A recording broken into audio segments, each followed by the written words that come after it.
call this public meeting of the Eagle Mountain Saginaw Independent School District to order. Let the record show a quorum of board members is present and that this meeting has been posted in accordance with the Texas Open Meetings Act, Texas Government Code, Chapter 551. And it is 5 p.m. We do welcome everyone. Glad to have you all. Happy New Year. We don't have anyone that is here to speak. We don't have no oral reports. So we'll go right into our reports for the superintendent. And the first one would be the district-wide intruder detection audit report findings from Chief Ramirez.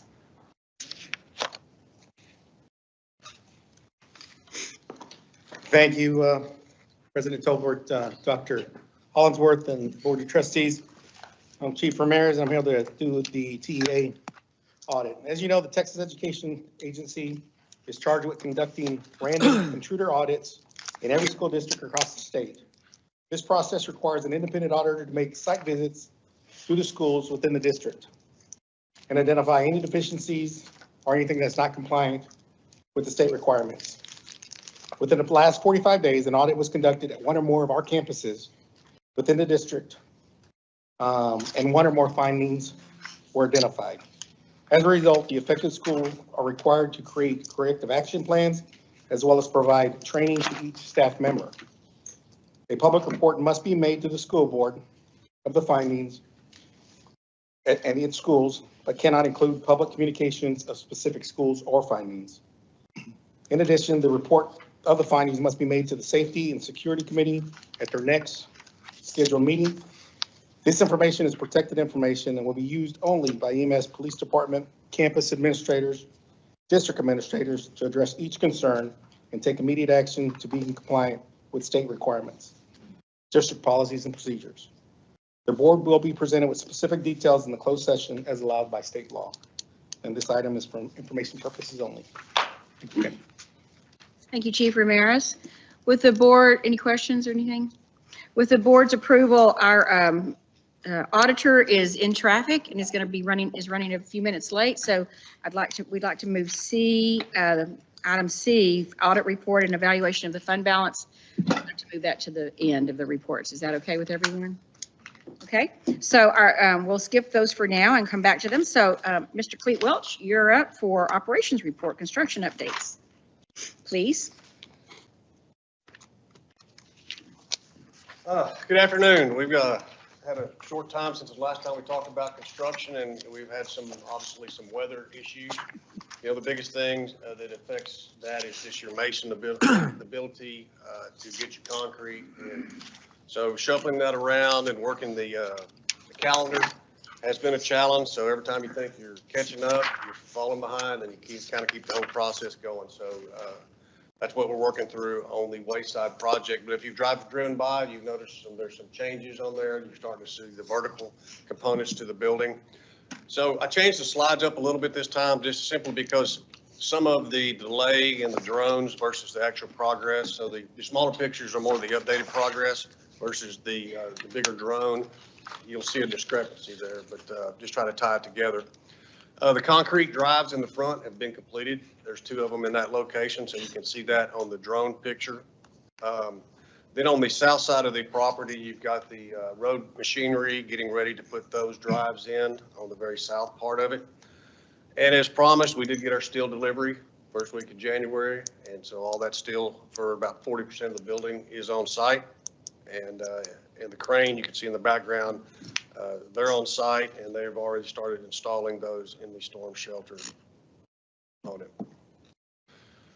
Working again over there by the storm shelter, that's the white component to it. The main competition gym is the one to the right of it. That's where it's got the CMU block. And then right behind it, closest to Wayside to the north, that's where the locker room construction is going on. So you see some pictures. The one in the middle there, this is the competition gym. Same thing on the one on the right, and you've got some work on that locker room in the smaller pictures, and you can see the CMU block and the workers doing that. Going to the drone picture, first thing I probably just talk about there is just your geothermal wells. You see that the trenches are open for inspection. Obviously, by now they have been inspected and covered up. You also see the white component to the northern part of the academic area. So that's got good progress on there, and hopefully this week we'll get to pour concrete within the interior of those white form board blocks, if you will. All the underground utilities have been completed. So looking here at the, Clay, Yes. can we go back to that previous one? yes, Is the three that we see there in that photograph, is that all that you have on that, in terms of the geothermal wells? no, that's just one of the wells. Okay.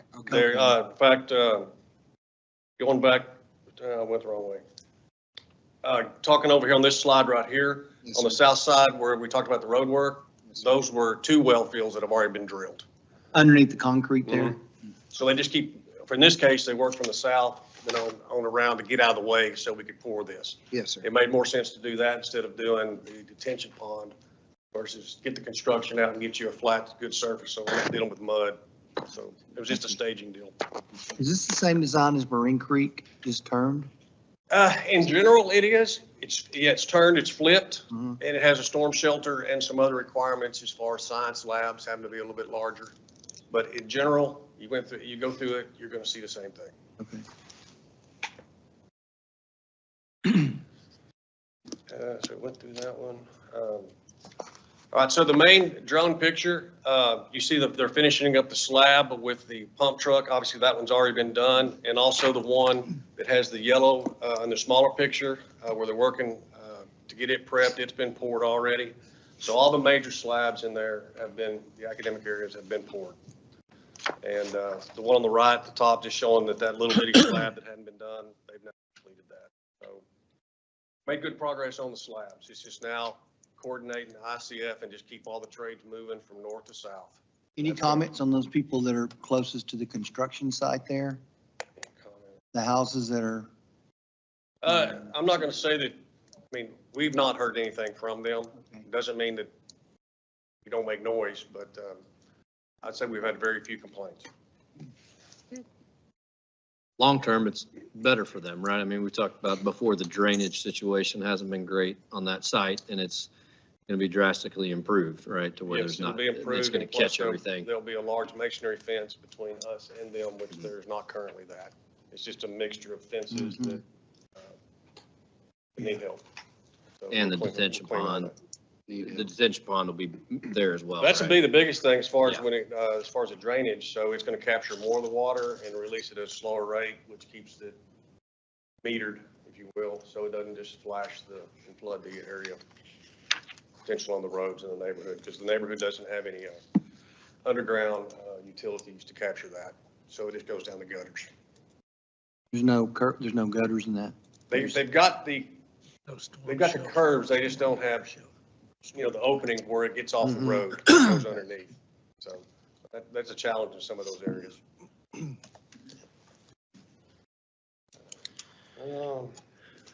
Any other questions about Wayside? Are you the We'll make- drone, are you the drone pilot? You take those pictures? No. Just ask somebody to take them for you? Yes, sir. Well, the main question is, we on time still on our timeline that we? We're on time, but discuss. we have to make up time, if that makes Okay. sense. Mhm. I mean, every day it's cold and we can't work in that area on the masonry. That's going to be a critical path area that we've got to figure a way. You may not be able to make it up there, but where else are you going to have to make it up? What other trade is going to have to do that? So that'll be the coordination with our contractor and the subs and making sure that that's a better transition as best we can.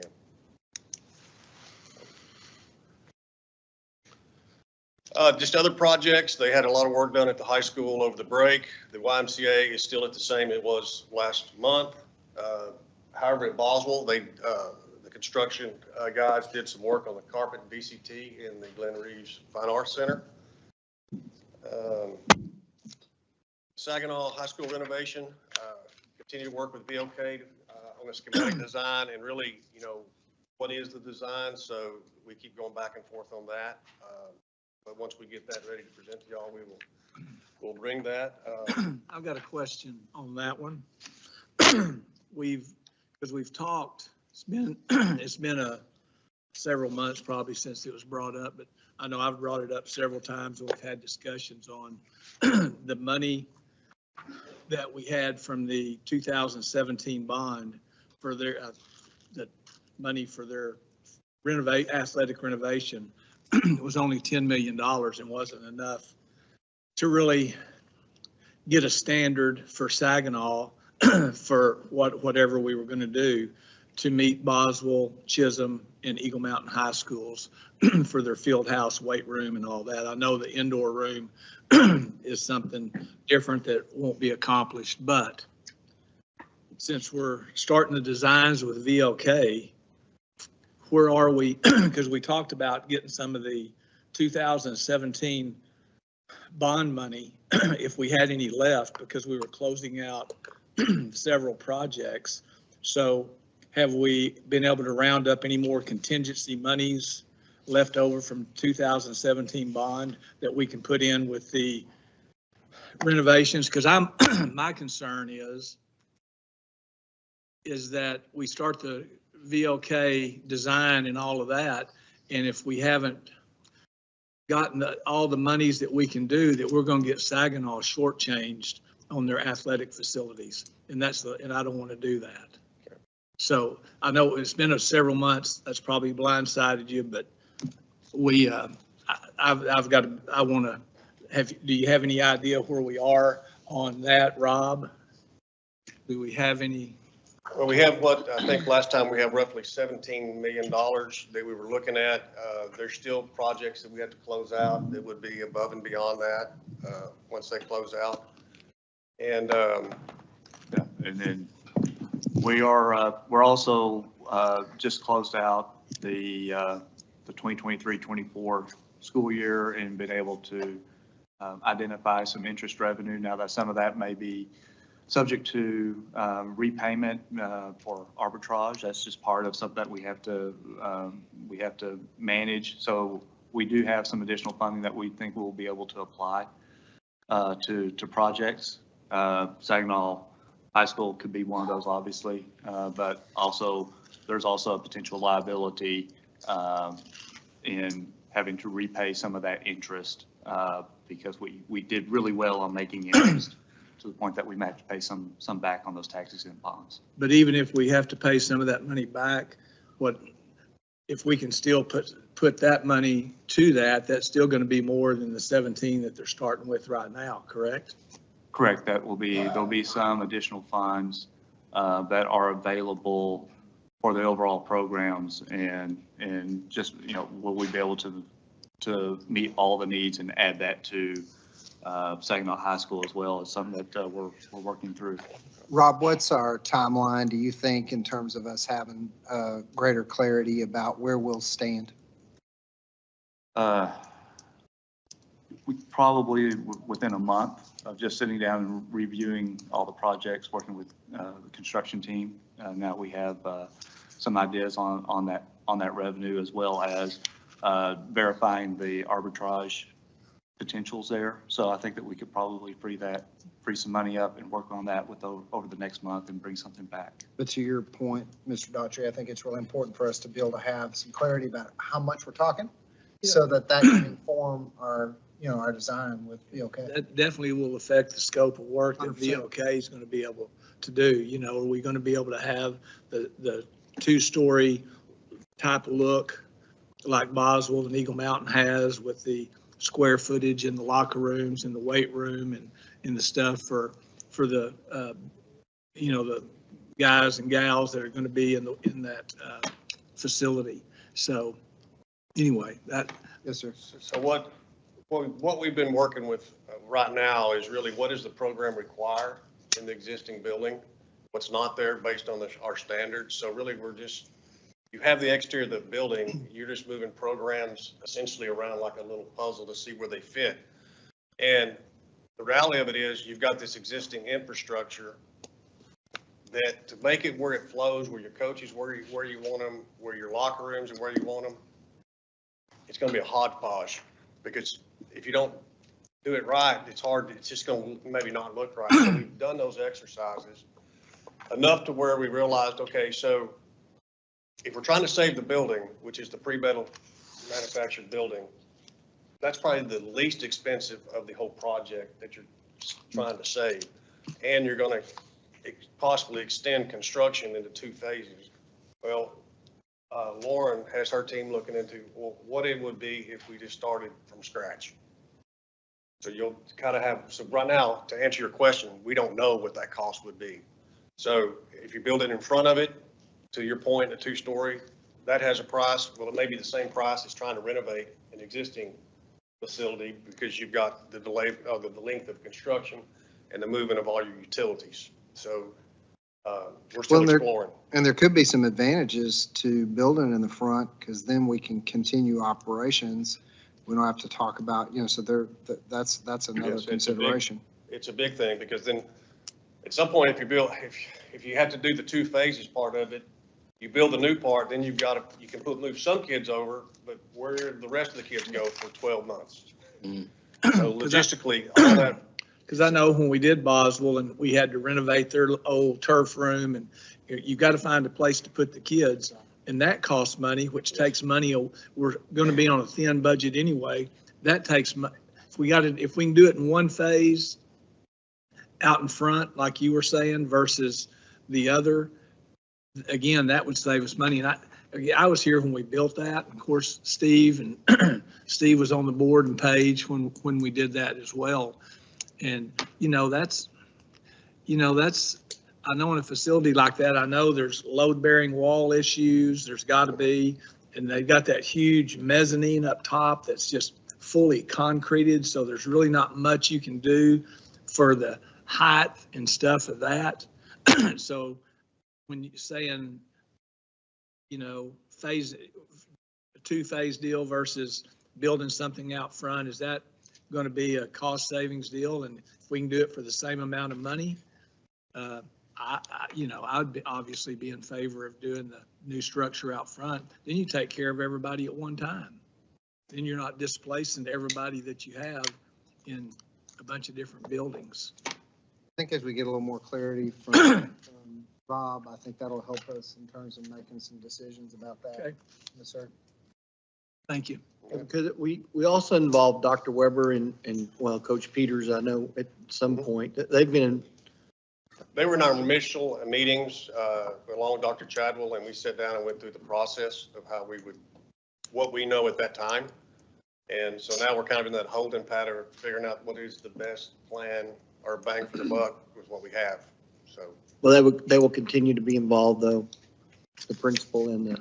As far as the programs such as athletics, they will all be Correct, yeah. involved in that component of our standards, seeing that, they see what this is finally going to look like, yeah. But to say they're in the day-to-day, no. They get updates of when we're ready to show them things, then they get to look at it. Okay, does this work? Does it not? How can we change it to make it work to what they want? But it's basically built on a district standard of all our other high schools. And it's difficult to do some of that when you have the pre-existing building and a framework you're trying to work under, because there's compromises. So then if we do that, then okay, when the new head coach is hired, all right, what compromise do you want? Here's our choices. So I may have an idea of what I think would do, but really they're going to live with it. So. I'll say one more. I know that would be similar to, if y'all remember the old Boswell Field House, and then the second one that was built out front. I mean, we talked about going in there and remodeling those, but I mean. That was a tilt wall building, though. Right. One in But front. the size of the locker rooms. Oh, yeah. And the space that you've got, we built Saginaw High School identical to those old spaces at Boswell High School. That shows you how small those locker rooms are, and the footprint that you're working with, which is not even in the stratosphere of what we have at Chisholm, Boswell, and Eagle Mountain.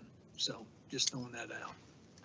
What's this design, and obviously a lot of considerations. We have a ballpark of what timing wise would be of potentially getting started, or just too many factors right now? Probably too many factors, but I think if you're building on a green side, and obviously this is where we have to interface with the campus on our safety and figure out how to get the kids in and out, but you can start anytime. You really don't have to wait for the season to end, because you're not moving anybody out or displacing them to start the project. just a matter of, can you get it set up so everybody knows where they're supposed to be and where they're not supposed to be? So I think in a perfect world, it would be somewhere, less than a year from now. Somewhere in that, I think is what we're shooting for. Something like that, probably a better part of a year construction time. Yeah, but probably, again, if it's, say for, since we've talked about it, it's a 2-story green side up front, Yep. 14 months. Okay. If it's that plus the renovation in the back, then it's 14 plus 12. Yep. In that 12 months, we got to find a place for accommodating.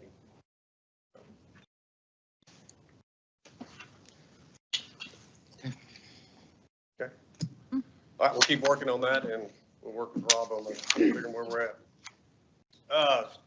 Stephen G. Newcomb Middle School, same thing there, with the exception of the meeting we had scheduled. Couldn't work out everybody's, accommodate their needs. So the commissioner just delayed it for about a month or so, and we'll meet it when they can get all the players in the room. And that's one of the main driving factors there is the water situation, right? I know we talked about facility planning and, okay. So Saginaw Elementary, we had BOK go over the holidays and took their team in there, did their site tours. So we're waiting to hear back from them on that and what they've discovered, and we'll keep working on that. And obviously the same thing there, we got to figure out, okay, what do we do? You got to, how much of the older building can we save, or can we not? Or if we do, how much does that cost? How much does it pull down from the overall project? So those are some things we'll continue to look at, and then come to you with what we found and look for direction. How big is that site, Clete? What is it? How many acres does Saginaw Elementary have I think it's a there? little about 9, Nine. maybe. Okay, It's not much to work with. It's not much to work with, and anytime, okay, a site like that, you've got to use everything you've got. Because, I mean, right now it's 300 kids. If we're trying to push it to 600 and make sure cars aren't on the road, I mean, there's just a constraint on how much room we have. And anything we leave there is going to be a workaround. It's just the nature of what we got. So, but we'll try to coordinate as best we can. We have a couple extra lots there that we didn't have before. Mhm. So we've surveyed that, and we'll see how, at this time, how useful they'll be to the overall flow pattern. See if we can come up with something.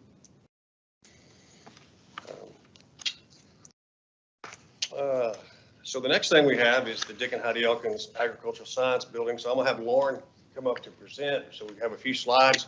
Then there's a little video flyover that we'd like to show you. So Lauren? Good evening, Dr. Hollingsworth and President Tolbert and members of the board. Thank you so much for allowing me to present the schematic design of the Dick and Heidi Elkins Agricultural Science Complex.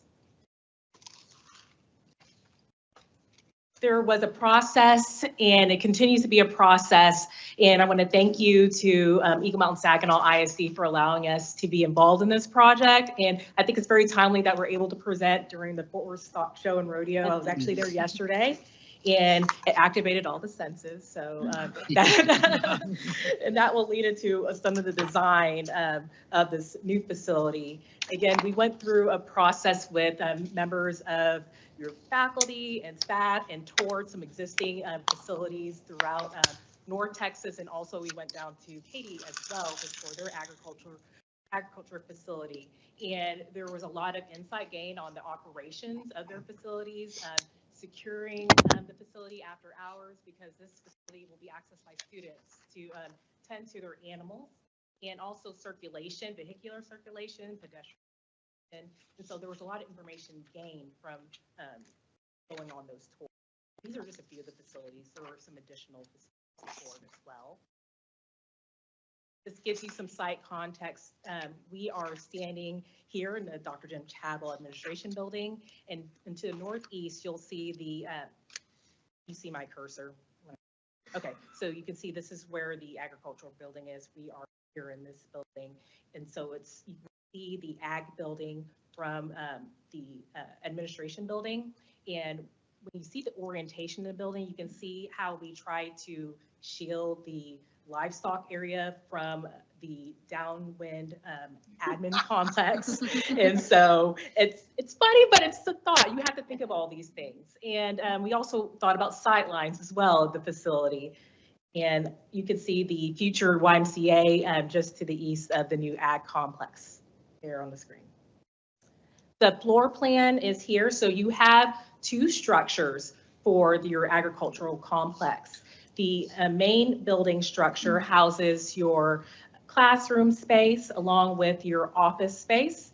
And you have a 600-seat arena that would be utilized for shows, stock shows and other events. And you can see that the bleachers are flanking that center portion. You have a series of walkways that connect you to the livestock barn where you have the goat, steer, and pig stalls.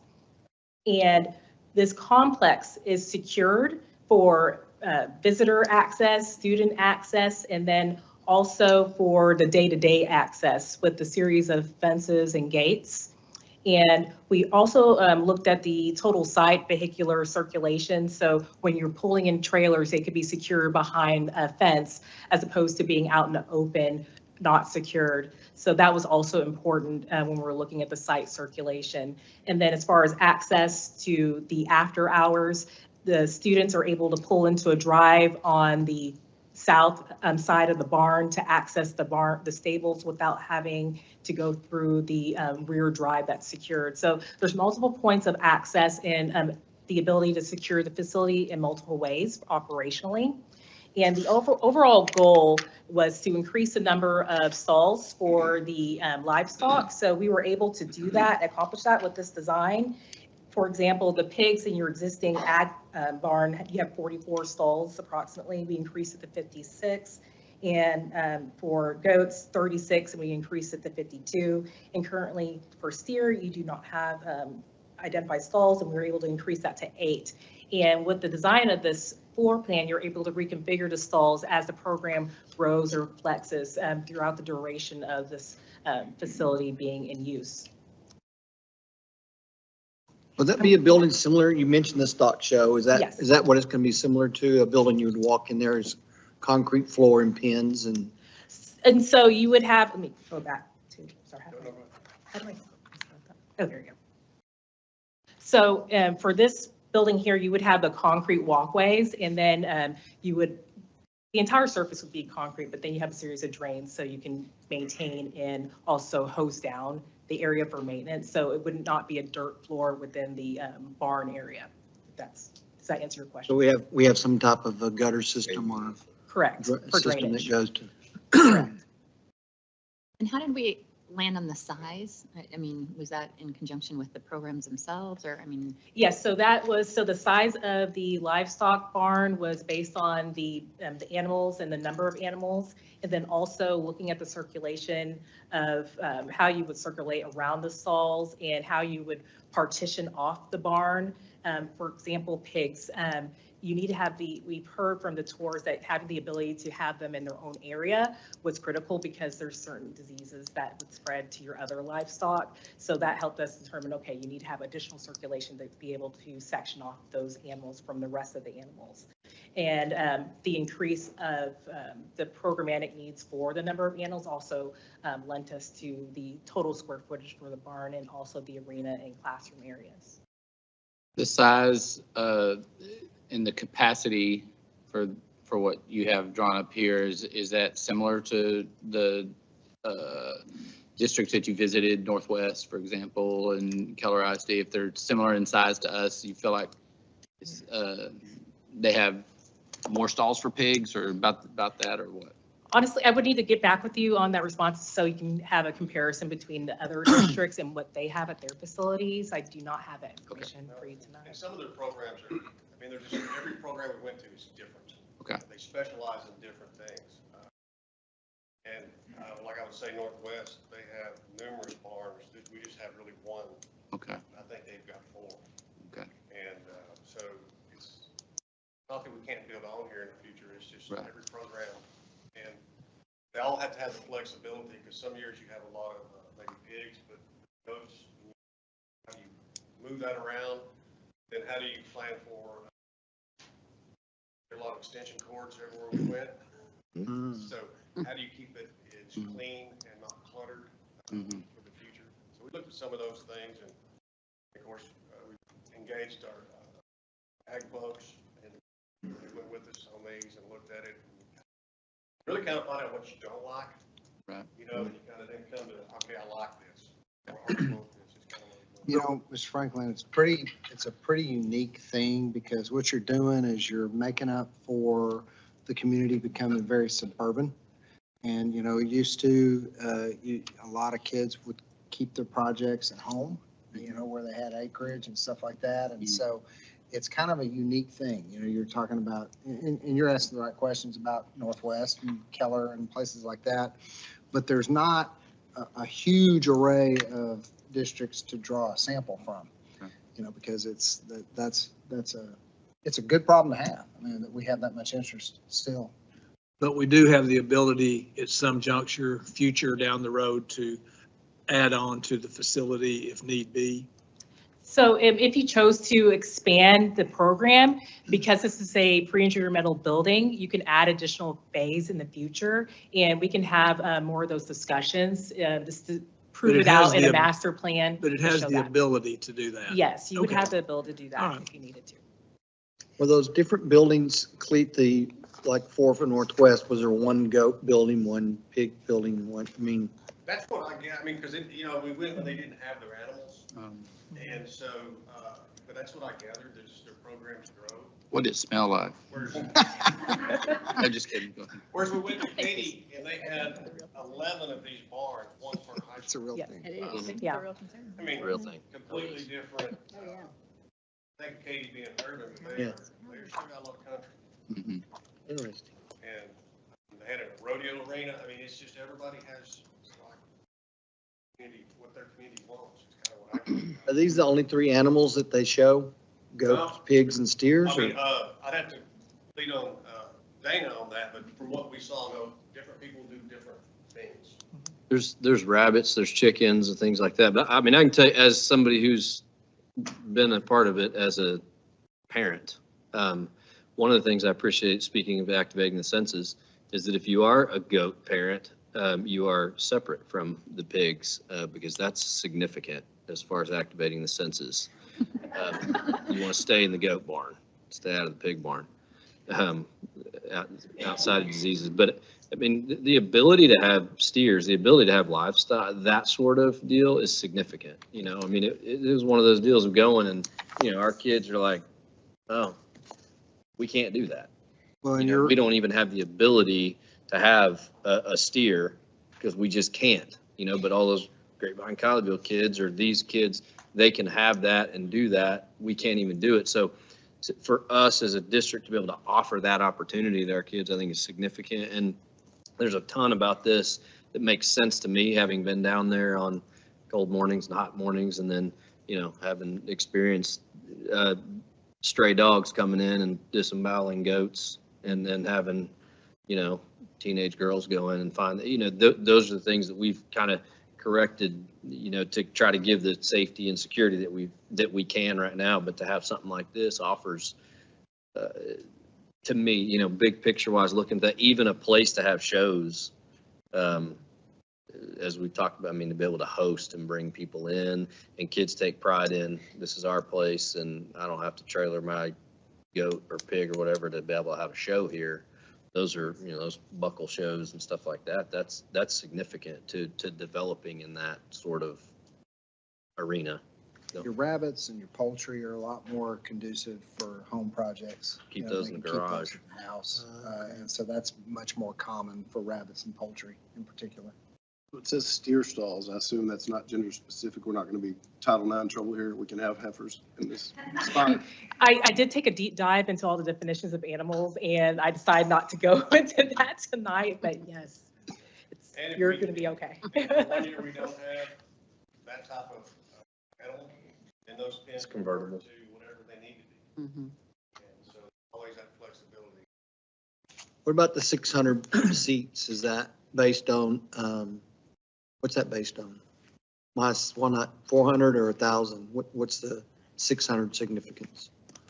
I know that when we were going through the process, one of the facilities was Crowley ISD, in looking at their arena. So I know that was a starting point for the discussion, and that's where it landed as of right now. Again, we're in schematic design and going through that process. So providing the additional feedback for comparison, if that's something that you would benefit from having from other districts to see what they have as far as seating capacities for their arenas, we can do that as well and provide that. I just soon have our person that's in charge of that program, our director, say, yeah, that would work for what we have in mind for shows, or no, we need it bigger, or no, Yeah, we because if need it you smaller. mention using it for show, I mean, there's Yeah. probably a right size. We Yeah. would absolutely want to make sure it was right size. And what about along with that parking, if you have shows, Tell us. where do people park if you Yeah. do hold events here? Yeah, that's one thing I did notice though. I mean, you have trailer parking, I did notice over here, which is significant. Those things aren't We're easy going to, to show a video fly-through, so we'll be able to point to where we anticipate the parking and circulation. So did you have a question about the seating? Hello, everybody. Apologies for where I've actually been. I probably do have a little bit of senses for all of you. I've been at the Ag Barn today, as a matter of fact. So in regards to size, I think what we're looking at is a good size for what we are right now and where we want to get to.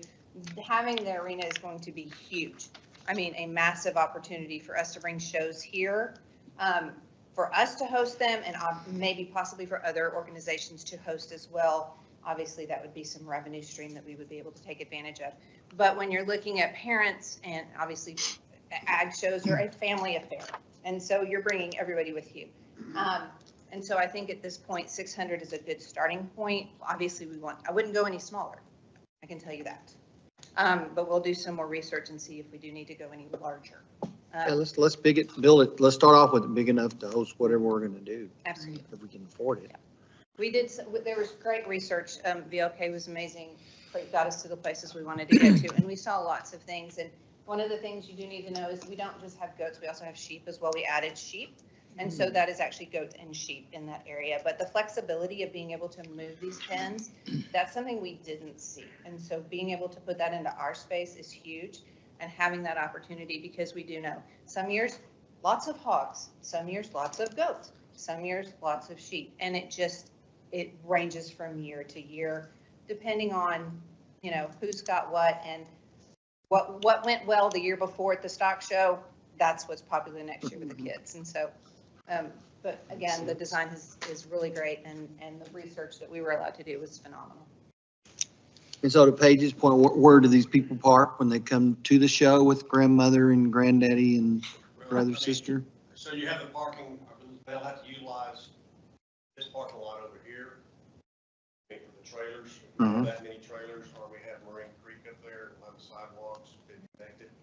So I don't think we would have enough space to put overabundance of overflow trailers. Okay. Just enough to take care of ours. So Lauren's going to show you the video, the flyover. And again, it's a schematic design, so it's really not colors. Yeah. So.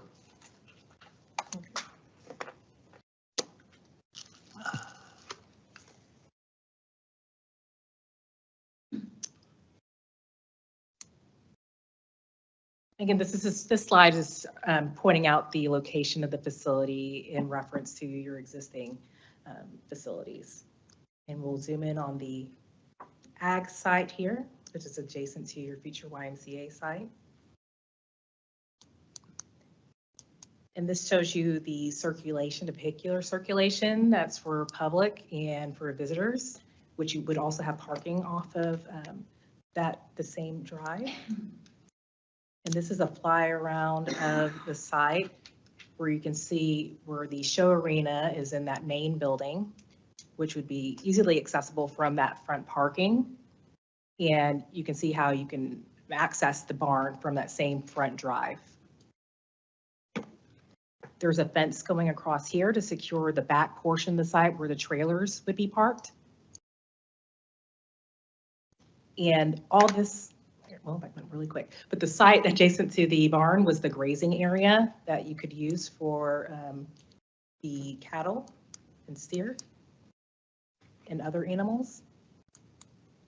And this is your front entry, and this is the office teacher workroom area where you would have multiple stations. And this is the view when you walk into the Ag main building. You can see right into your show arena, and it was really important to add in a feature showing the natural lights. So you have direct connection with the arena.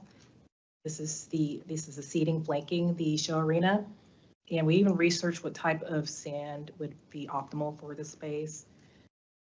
This is the classroom, which is able to be divided into 2 separate spaces with an operable partition and a covered patio for families to use, or if you have different schools coming to the facility, that you could have outdoor classes. And then you have this green area that is used for grazing, and it could be used for a petting zoo, for example. This is the access into the barn, and this is us walking through the barn, and you can see the animals and the different pens that you can reconfigure.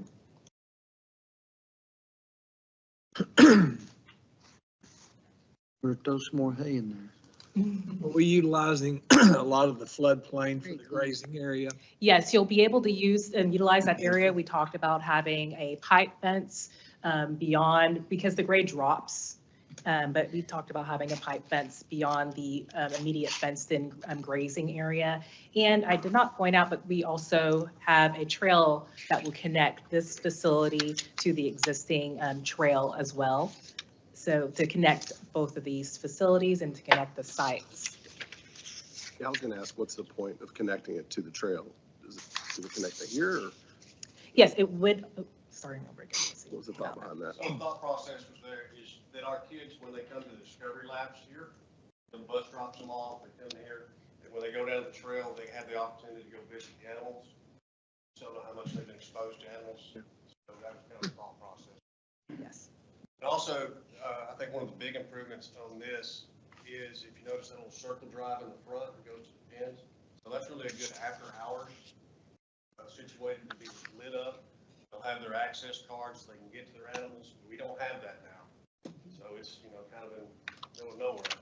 So just trying to make that where it's a safer environment, and it's lit up, and it's controlled. And it's up front, it's not hitting the back. So that was the purpose. How big is this compared to where they are now?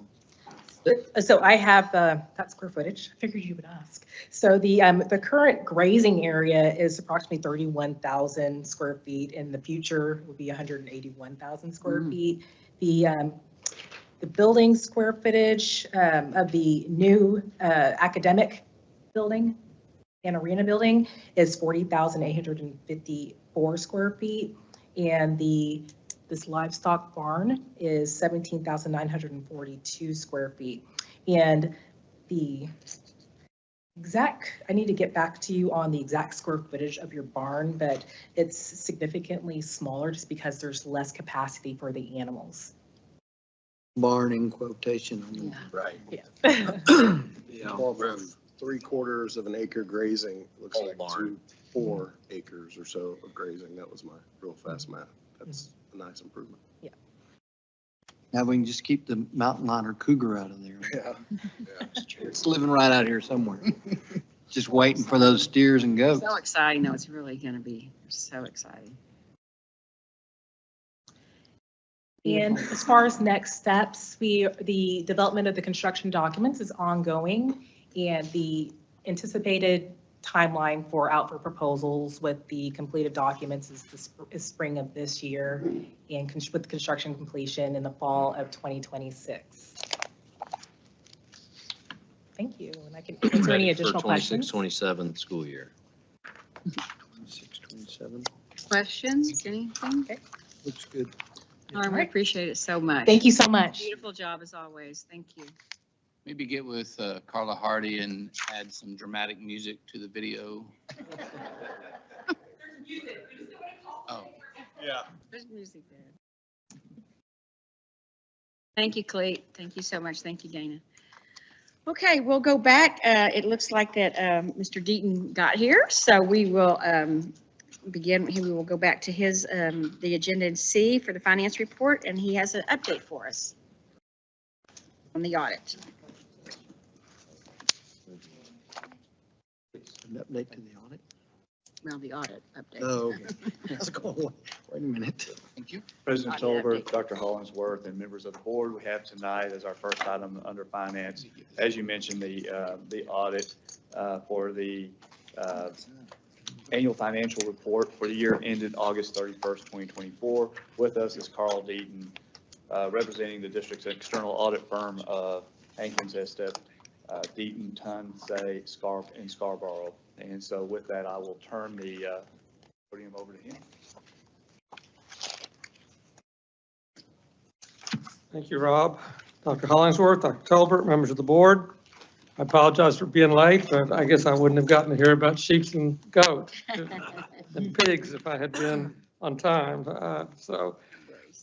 These are the audited financial statements for this last fiscal year ending August 31st, 2024 that you've been handed a printed copy, so I can refer to some pages and hit the highlights with you.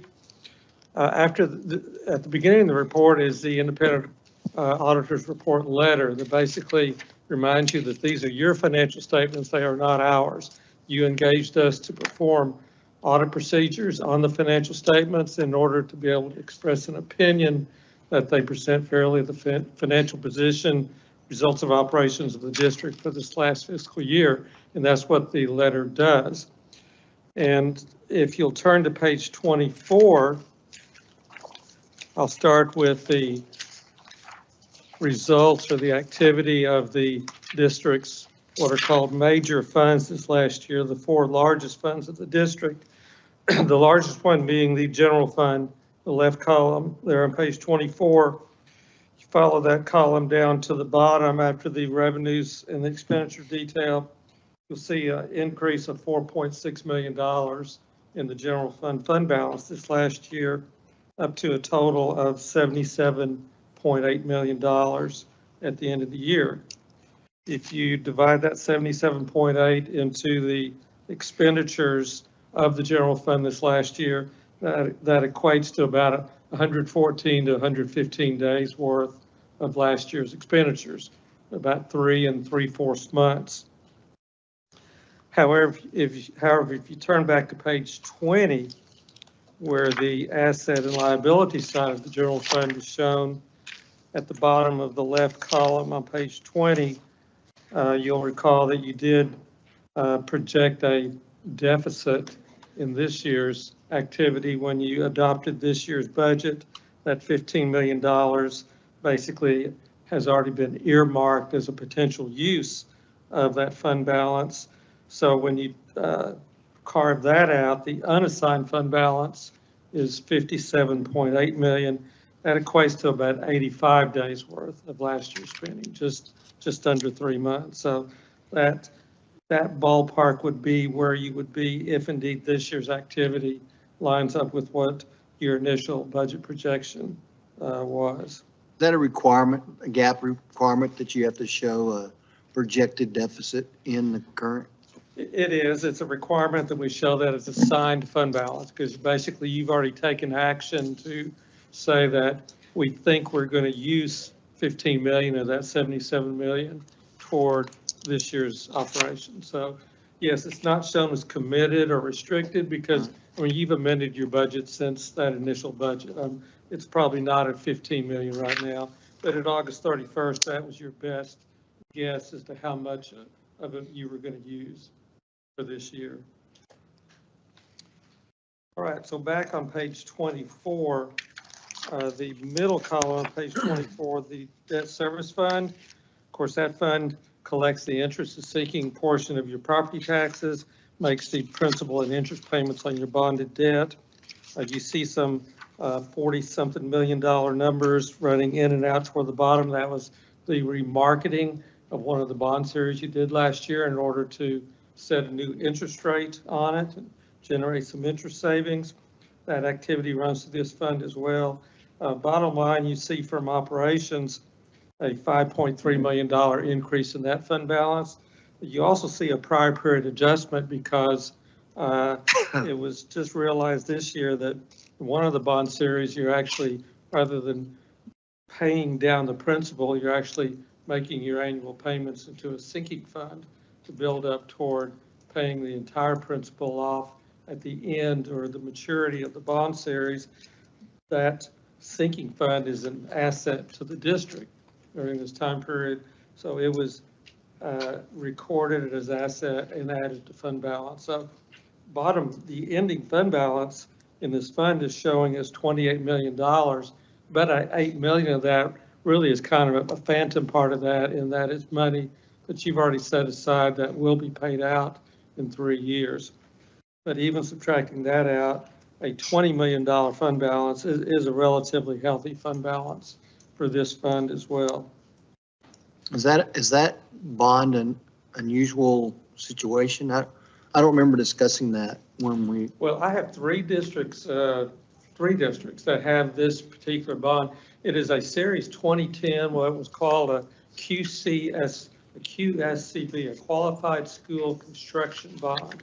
That was something the government offered back in 2010 that we'll see when we get back to the federal awards.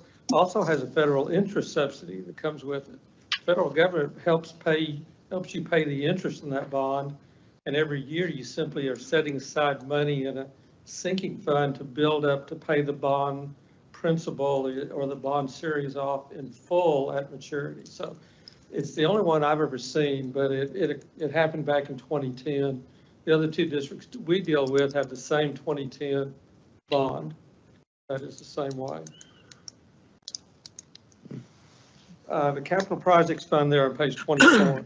It's the fund that collects the proceeds from new bond sales. You did have a new bond sale this last year that generated $150 million toward construction needs. Those proceeds went into this fund.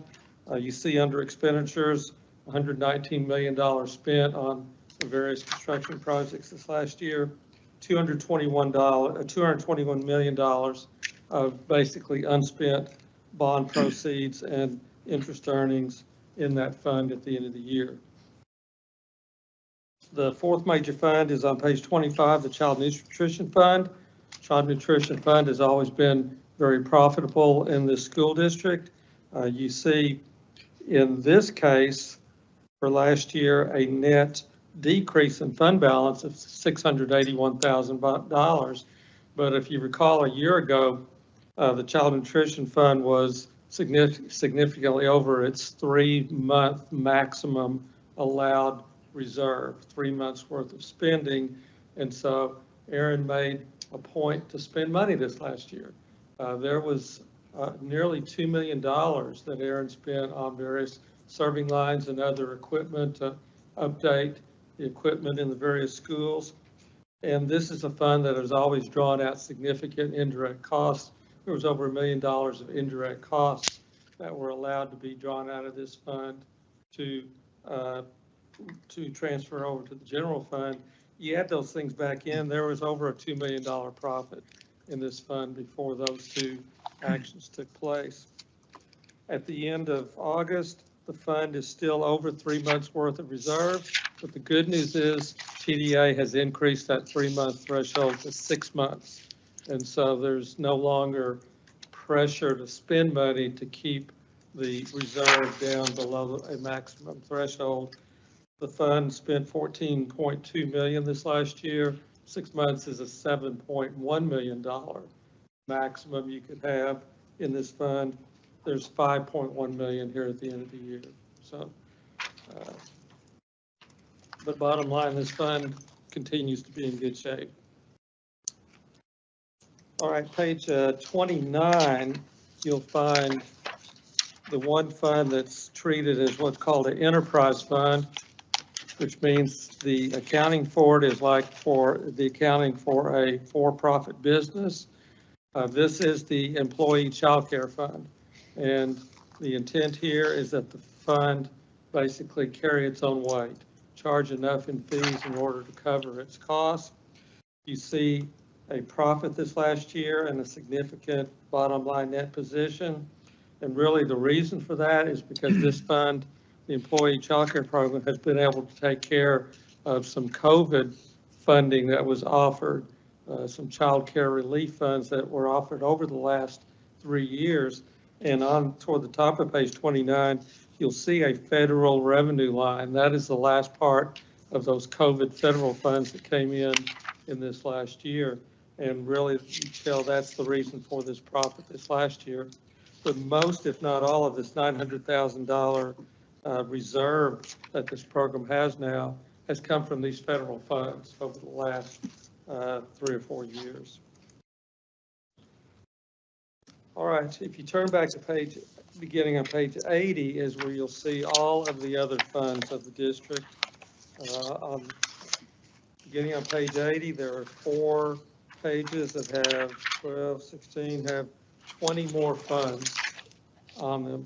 These are where you're going to find the majority of the federal and state grants that the district receives and the accounting for those. These are the various special ed federal grants, the title programs. The middle of page 81, you'll see thankfully the last of the ESSER spending, which has finally come to an end. You see 2 ESSER funds there.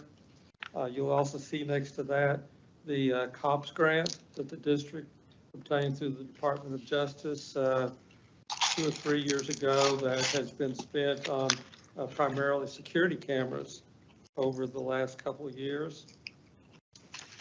All of those continue on page 82 and 83. In particular on page 82 with the high emphasis on school safety and security these days. You see that Fund 427, the state has given monies for various school safety and security purposes over the last couple of years.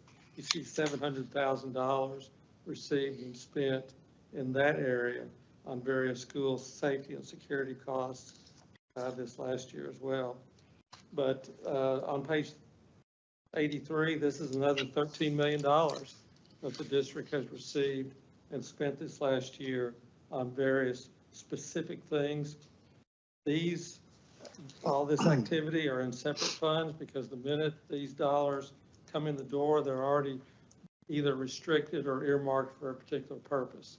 So a separate fund is set up to make sure that they are accounted for and spent for those particular purposes. Page 86 and 87 is the property tax summary of the property tax activity this last year of the district. In particular, on page 87, you see the beginning balance of delinquent taxes owed to the district, the amount that was levied, collected, and the adjustments by TAD this last year, various supplements and adjustments. Bottom line, $1.8 million of delinquent taxes owed to the district this last year.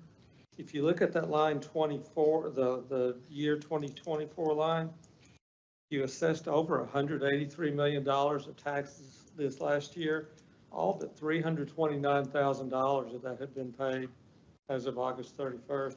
That calculates to a 99.82% collection rate. We do over 40 school audits, and this is the highest percentage in any of our school districts this last year. So don't know what y'all did or what your attorneys did in order to make that possible, but you had an excellent, very excellent collection rate. The bad news you'll see is that TAD had a lot of adjustments this last year, and a lot of those adjustments basically were decreases in valuations where the taxpayers had already paid. And that's why in the collection columns, you see a lot of negative numbers in the prior years because there were a lot of refunds that had to be given this last year due to folks that had apparently protested their valuations and had won through the appraisal district. All right, as usual, beginning on page 91, the last 10 or so pages of the report is the federal award section. Because you do receive so many federal funds, there are a couple additional auditors report letters that basically are what are called, you would call clean letters, and that there were no non-compliance issues we had to disclose. But it all leads up to page 99. page 99, 100 discloses all of the amounts that you spent under federal awards or federal grants the district had received this last year. In particular, just 3 or 4 I want to point out that aren't obvious elsewhere in the report. At the top of page 99, technology was able to get, again, some more COVID money. This emergency connectivity fund goes back to 2020 to COVID. There were 3 different rounds of funding that was given for these grants, which the district used to purchase technology devices, so that if indeed we ever had to go remote, again in a pandemic, the purpose of these funds were to help provide devices so that students would have them. The ROTC program, the next one down, continues to receive funding for the employees, employees involved in that program. Toward the bottom, you see a principal residency grant that the district was able to obtain that is helping to train new principals. And the middle of page 100, one that I had never seen before, but you see one that's called Donation of Federal Surplus Personal Property. The district was able to have donated to them a mobile command center for the police department, and the value of that was reported by the federal government to the district to report on this award schedule. So something I had never seen before, but that command center was valued at $21,006. Bottom line on this page 100, almost $22 million the district was able to obtain and spend on various needs. But at the bottom of page 101, you'll see a couple other federal funds that are not considered awards, they're considered reimbursements. One is the SHARS revenue, and then there is that interest subsidy, Steve, that I mentioned, that is being received to pay the interest on that one bond series. And then the second bullet from the bottom is where it's disclosed that besides the $1 million plus you were able to draw out of child nutrition for indirect costs, there was another $1 million or so you were able to draw out of these other federal funds, and over $2 million of indirect costs transferred over to the general fund out of these federal awards this last year. All right, and there's just 2 other things I want to point out to you, and I'll see if you have any questions. In the middle of the footnotes on page 62, on page 62, there is a table, the bottom half of that page, that basically is a detail of all the local revenue that came into the district. I just wanted to point out again, I think I did last year, the second line, the investment income. The district is doing a good job in keeping cash invested rather than just sitting in bank accounts. And you see over $17 million of investment interest in investment earnings received by the district this last year. Almost $5 million of it in the general fund, and some of the debt service and the capital projects fund as well. So hopefully rates are still somewhat high. Hopefully that'll continue up close to that level. And then last but not least, toward the front of the report, page 17, I always have to point out to you this consolidated financial statement. Page 17 is a consolidated asset and liability statement for the district. It basically combines all of those funds that we just saw, as well as all of the capital assets, long-term debt, pension and OPEB liabilities, to come to an overall bottom line. And you see in that governmental activities column, for the first time in a long time, a positive bottom line.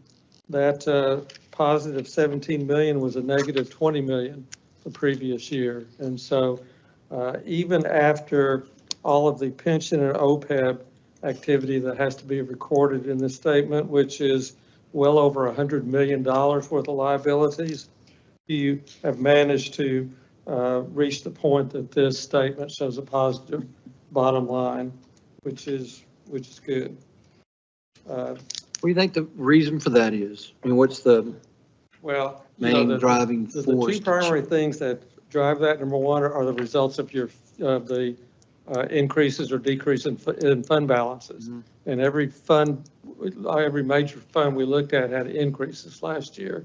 But it also has to do with basically the ratio of how fast you're paying down your debt versus how fast we're depreciating your capital assets. Okay. And that continues to be, you know, a slightly favorable ratio, which kind of helps out the bottom line every year. Then I have another question. On that page 62, when you were pointing out the investment income, Yes. I know if you take the money in your bond or your capital projects fund and make interest on it, they limit you, you have to pay some of it back. Is that potential liability recorded or actual liability recorded? It is. What you're talking about is what's called arbitrage. Yes, sir. And let me find the page that's on.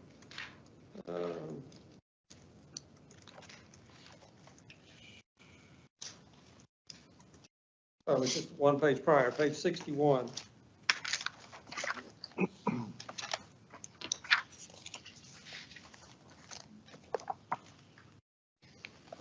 Yeah, the one that talks about contingent liabilities. Basically, if, you know, our arbitrage requires you to basically or pay some interest, pay money to the IRS if you earn too much interest earnings on your bonds compared to how fast you're spending the bond proceeds. Payments are only made at every 5-year anniversary, but every year there's potential arbitrage liabilities that are calculated and disclosed if there are some. But if you have some in the intervening years that come up as potential liabilities, again, you don't pay them unless you reach that 5-year anniversary.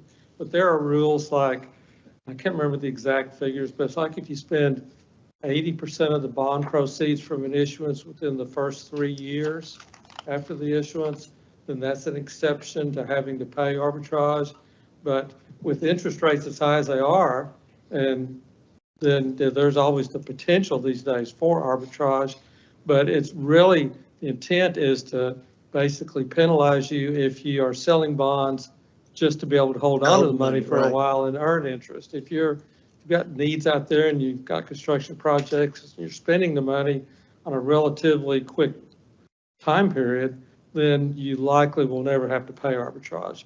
I've only had a couple instances in all my years where a district has had to pay arbitrage, but a potential liability would be disclosed. Until this note 17 mentions there is no calculated contingent liability at this time. Correct. Yeah. Okay, thanks. Any other questions? For that 9.2 million under a capital projects fund, that could be money that could be spent on any construction project Sure, it can be spent on any construction project. without the arbitrage, since we're not, you said in this report, there's no arbitrage right now against even that money? Well, correct. But if there were some to come up, yes, you would pay that out of the capital project fund proceeds or balance that's there. So potentially some of that might have to be paid back. But again, the way that you've got construction projects ongoing and the way you're spending money, you know, the odds of that are pretty slim, I think, of that happening. I like that, don't Yeah, Yeah, I didn't get paid. I like that, but I don't think it's consistent with what we heard earlier, so I'm curious because it sounded like Rob said something a little different that you anticipate we will have to pay. This is a new environment for us. We have not been in an interest market like we have in the last couple of years. And so that's something that we have to look at that analysis. Really, what is generating that money or that interest revenue? It's really, again, it's about what's that liability going? We don't have anything like that. If we don't spend the money in the existing capital projects within certain timeframes, then And we may have that liability. We're doing that Spend the analysis. money. I've got a suggestion on a place we can spend it. I do too. I agree. I agree. Okay, any other questions? Mr. Deaton, thank you so very much. We appreciate it very much. Thank you for your time. Rob, we're running late, so we're going to recess. So it is currently 6:10 PM on January 21st, 2025. The board will now recess for dinner and then reconvene in a closed meeting pursuant to the following sections of the Texas Open Meetings Act. Texas Government Code, Section 55107.071, for the purpose of private consultation with the board's attorney regarding pending litigation, settlement, offer, or a matter in which the duty of the attorney needs to be present. Section 551.072, for the purpose of deliberating on a purchase, exchange, lease, or value of real property. Section 551.074, for the purpose of deliberating the appointment, employment, reassignment duties, discipline, or dismissal of a public officer or employee. We'll be discussing contract extension for superintendent's leadership team. Section 551.076, for the purpose of deliberations regarding the deployment or specific security audits. We'll discuss the district-wide intruder detection audit report findings. And section 551.0821, to discuss specific personal identifying information about a student. This is a public meeting of the Board of Education of the Eagle Mountain Saginaw Independent School District. The board is reconvening the public meeting on January 21st, 2025 at 7:06 PM and will now consider the subject set forth in the posted agenda. So welcome everyone. It's so nice to have such a big crowd. We are excited. We have lots of celebrations and we're gonna get started right away. So welcome and we're glad you're here. And we will start with Boswell High School and Mr. Vaughn Flagler and has a group to open our ceremonies.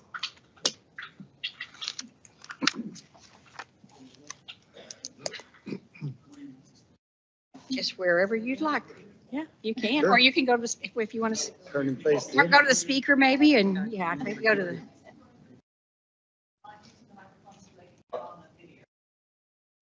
You're being videoed. Being recorded.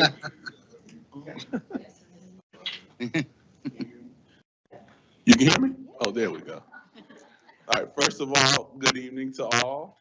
First of all, we'd also like to thank our board president, Dr. Tolbert, our new superintendent, Dr. Jerry Hollingsworth, as well as the rest of the school board for having us here this evening. Before we get started, I must read something coming from my students, and I will be brief.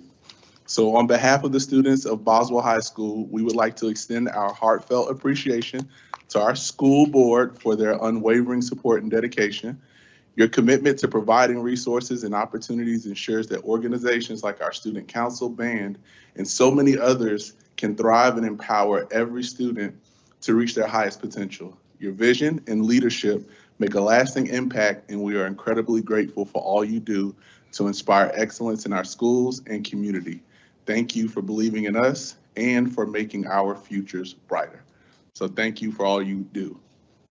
All right, up here, I have 4 wonderful students with me. You'll have to come up here and turn around. All right, first of all, we have Mr. Jose Aguilar. He is one wonderful human being, first of all, a great student, and he is our student council president. Wave to the people. All right. All right. All right. Next, we have Abina Benoit. She is actually our school council vice president, another amazing student, honor roll student, and she's working on getting herself to college. So I have a lot of confidence that she will be college bound here soon, and you can wave to the people. All right. Next, we have Jonah Hamilton. All right, he's a junior, so he has a little bit before he's going to college, but he is an honor roll student. He also is a band superstar. He is an all-state representative for Boswell High School Band, playing the euphonium. All right, look at that, I said it right. All right, yeah. So very proud of his accomplishments as well as our band accomplishments. Again, wave to the people. And last but not least, we have Rebecca or Becca Owens. She's also a member of our student council, and I have a good feeling she's going to have make an even greater impact on our campus next year. And she is just a sophomore representing our Boswell Pioneers.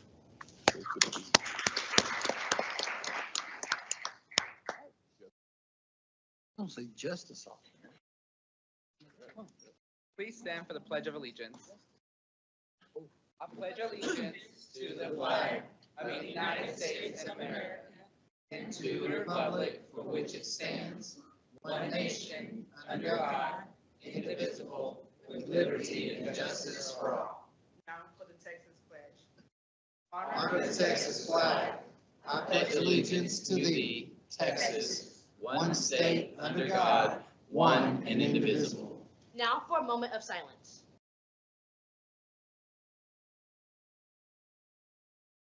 Thank you.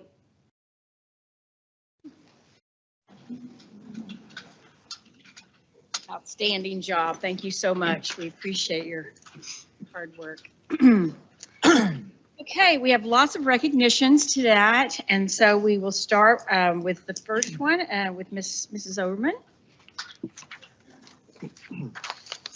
Good evening, Dr. Tolbert, Dr. Hollingsworth, and all of the board. So Boswell kind of, stole a little of our thunder here on this one. They started us off nice, let's put it that Yes, way. they did. They did get to kick us off with celebration of Board Recognition Month, which is January, as named by our state governor and the Texas Association of School Boards. And so as you can look around and see, we are very appreciative of our school boards. So we hope you've had the opportunity to see some of the posters that have been created by our schools. There's also some tokens of appreciation here for you to take home and go through and enjoy.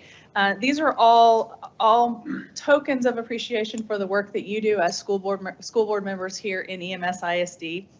This year's theme of School Board Appreciation is Leadership for Tomorrow's Texas, which could not be more pivotal this year as we head into a legislative year for sure. So we just wanted to share a few things about the work that you do for those that are here in attendance and also watching online. So our EMS ISD board members serve a critical role in the advancement of our district. You're responsible for ensuring competitive pay, which as we've mentioned, has been quite a challenge given state funding situations. And so we appreciate your focus and attention on taking care of our staff so that we can take care of kids. You provide new facilities and renovated existing facilities to ensure high quality and engaging learning environments for all. You listen to issues raised by parents, teachers, students, and administrators, and you work collaboratively with administration to help us resolve and find solutions. You are responsible for the annual general operating budget. Thank you for that, and good luck. You do hire and oversee the superintendent, and we thank you for Dr. Chadwell first, and now for Dr. Hollingsworth here in recent years, so we appreciate that. And then also, you put in many, many, many professional development hours to ensure that you are equipped and informed and prepared to do the role that you have volunteered to do here in our community. So as I mentioned, you can see how appreciative we are of you, and we appreciate all that you do to volunteer and serve. So our communications department joins all of our schools, our departments, and our leadership in thanking you for your dedication, commitment, and service to the students, families of EMS ISD.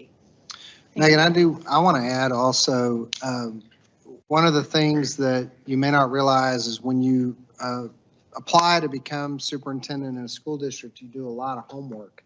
And just as they did a lot of homework in terms of selection, I did too. And there's not a human being that I talked to about Eagle Mountain Saginaw Independent School District who within about the first two sentences that they didn't mention you and who it is you are and how it is that you represent children and keeping a singular focus on that. And that's a true story. And I talked to a lot of people about this district, and you're just about the first thing they would mention each time. And we know that is not something for which we should take for granted. So it's a big deal. So just want to say thank you so much. Please join me in thank you.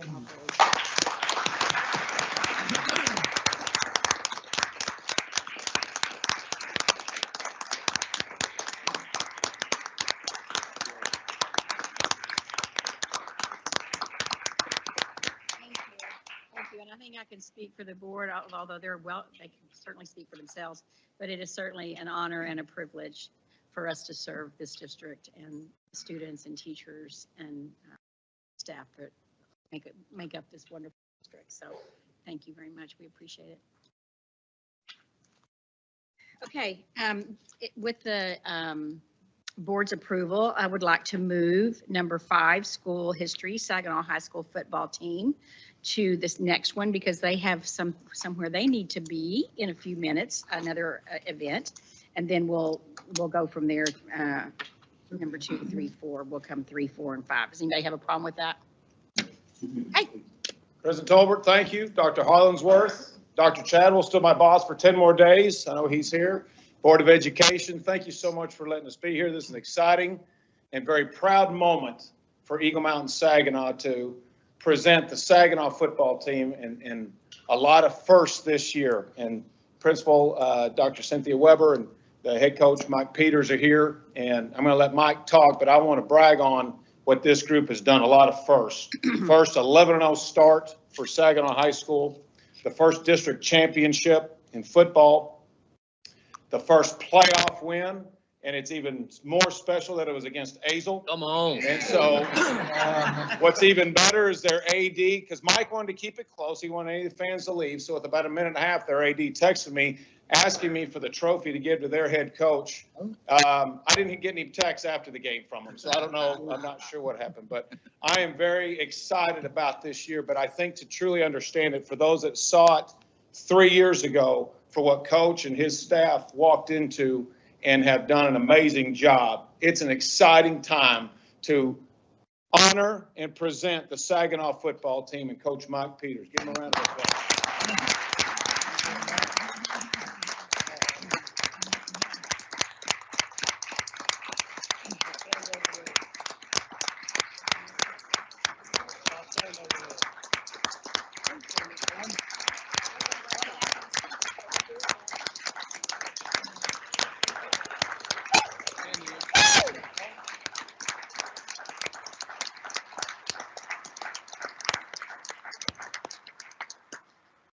Thank you all very much. Board, appreciate you guys. Dr. Hollingsworth, thank you all for all this. I want to present these guys real quick. It's been a real special thing. These guys are all seniors except for one, and they came in and 3 years ago really started this process, and so couldn't be more proud of them sticking with it and accomplishing what they have. So on the far end over here, this is Cody Anderson. We have Roman Morales.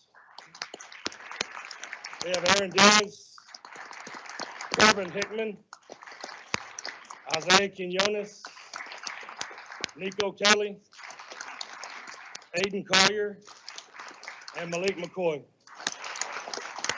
Of course, we have some members of our coaching staff here in the audience, so we can give them all a big round of applause as well.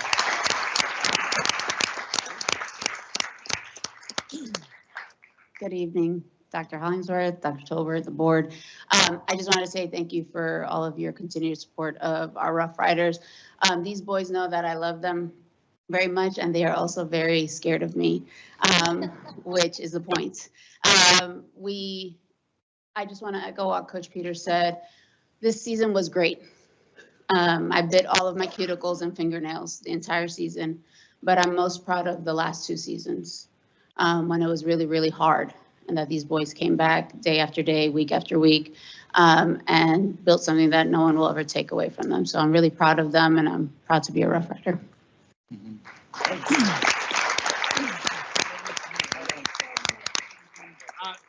I'd like to share, being an ex-athletic director here, I was the original person that gave Coach Peters his first job, if you can believe it or not, way back in a junior high somewhere. So that's another story. I want to make a point about the the historical significance of Saginaw.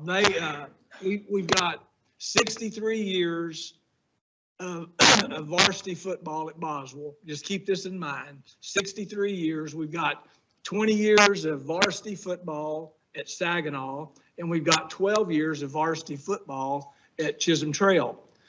If you add those up, that's 95 years of varsity football records. This is only the second time in Eagle Mountain ISD history that a team has gone 10-0 in a season. Yeah.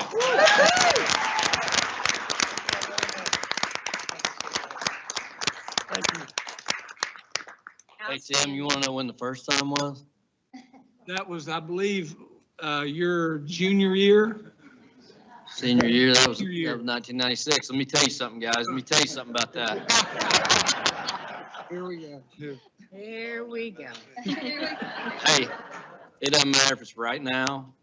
It doesn't matter if it's 5 years from now. It doesn't matter if it's 10 years from now, 20, 30 years from now. I'm just telling you something. You will never, ever, ever forget it. What he said is nobody can ever take it away from you.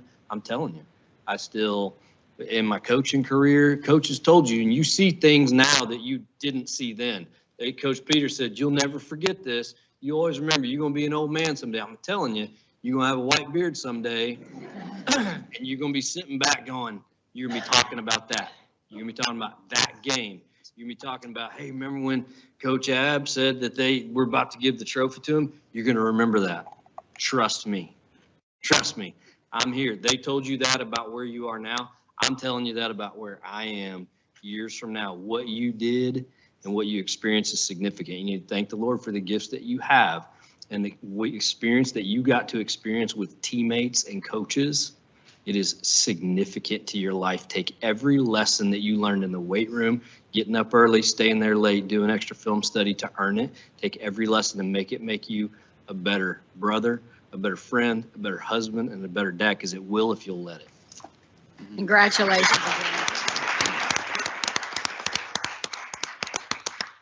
We are all very, very proud of you, and go Rough Riders, right?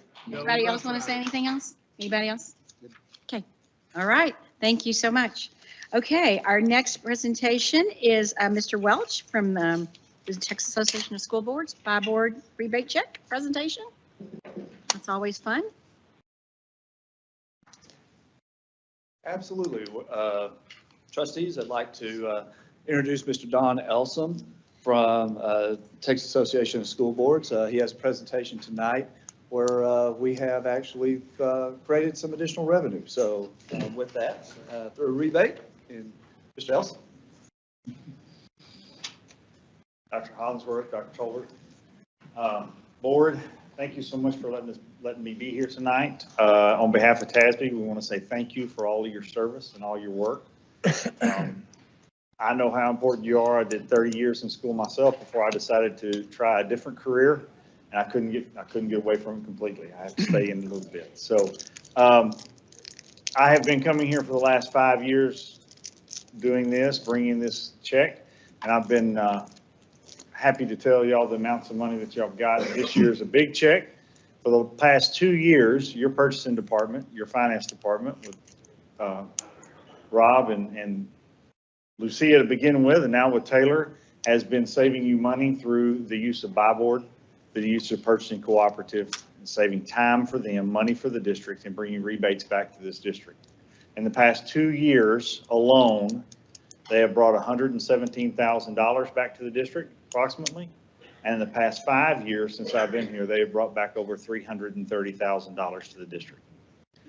This year, I am pleased to present Taylor and to y'all a check for $77,232. Right.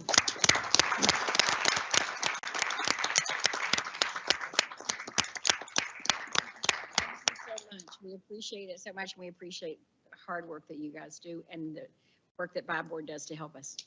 Appreciate it. Okay, our next one is Dr. Kern. She has an introduction, substitute teacher of the month.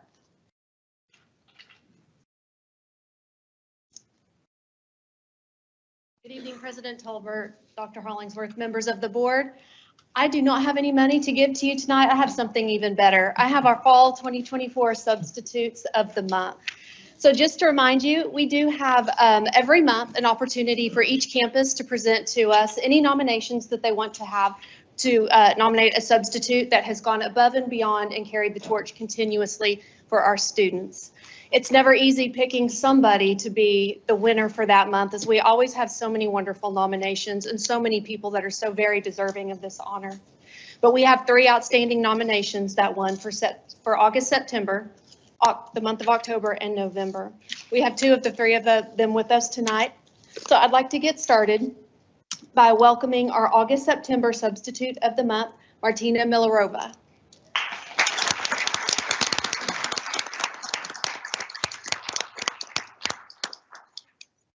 Martina is a native of the Czech Republic and graduate of the University of North Texas. She's worked for EMS ISD since 2013 and as an avid tutor and a substitute teacher.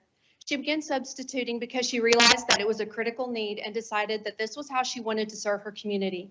She very much enjoys working with students and is thankful for the kindness and support of Melanie Stitt, Thomas Hare, and the entire Watson ADC team. In her free time, Martina volunteers at the Larry McTurry Literacy Center in Archer City. Thank you for your service, and we appreciate everything you do.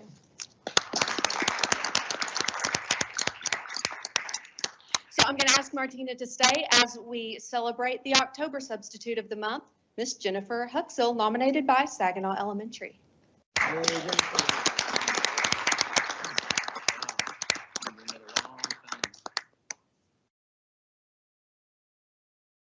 Ms. Huxell moved to Eagle Mountain Saginaw School District in 1980. She's been employed by the EMS ISD since 1984.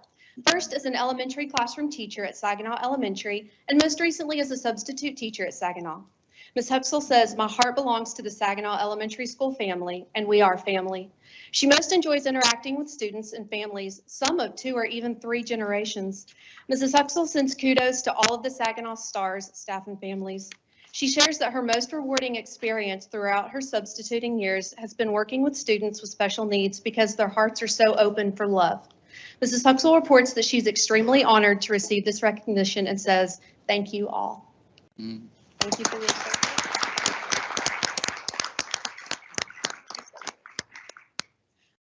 Our November winner is on a cruise with her family right now, so we will excuse her from not being able to join us tonight. It's a name that you may be familiar with, Lisa Dunn.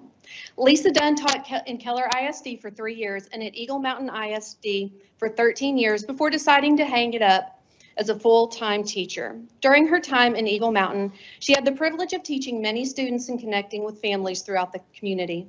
After leaving teaching, Mrs. Dunn still wanted to work in education part-time and continue to be a part of EMS ISD.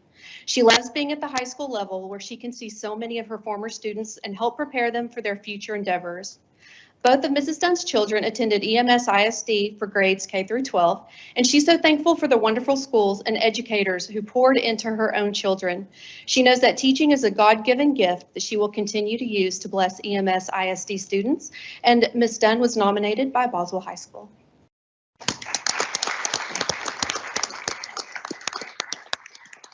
Martina and Jennifer, thank you for your dedication and your service to our students. We appreciate everything you do. Yes, we do, and you're a very important part of the community and our school district, so we thank you. Thank you very much. Thank you.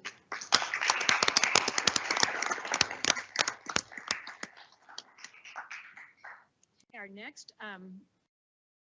recognition is for Dr. Winston McCowan, and Mr. Walter Behringer is going to make those introductions.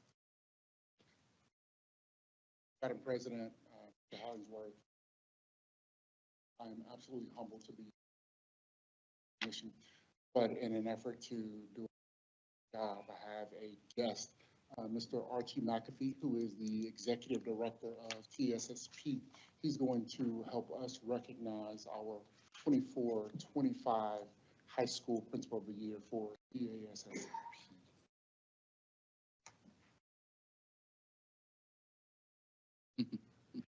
Hi, Archie. I've known this guy since he was a kid. Yes, sir. Long time. Congratulations. Thank you, sir. Members of the board, the Superintendent Hollingsworth, it truly is an honor for me to be here this evening representing over 6,000 secondary school principals and assistant principals in Texas to honor Dr. Winston McCowan Jr., principal at Chisholm Trail High School. Last year in June, Dr. McCowan's peers selected him as the Region 11 High School Principal of the Year. And then this past December, the TASSP Principals Image Committee selected Dr. McCowan as the TASSP High School Principal of the Year for 2024-25.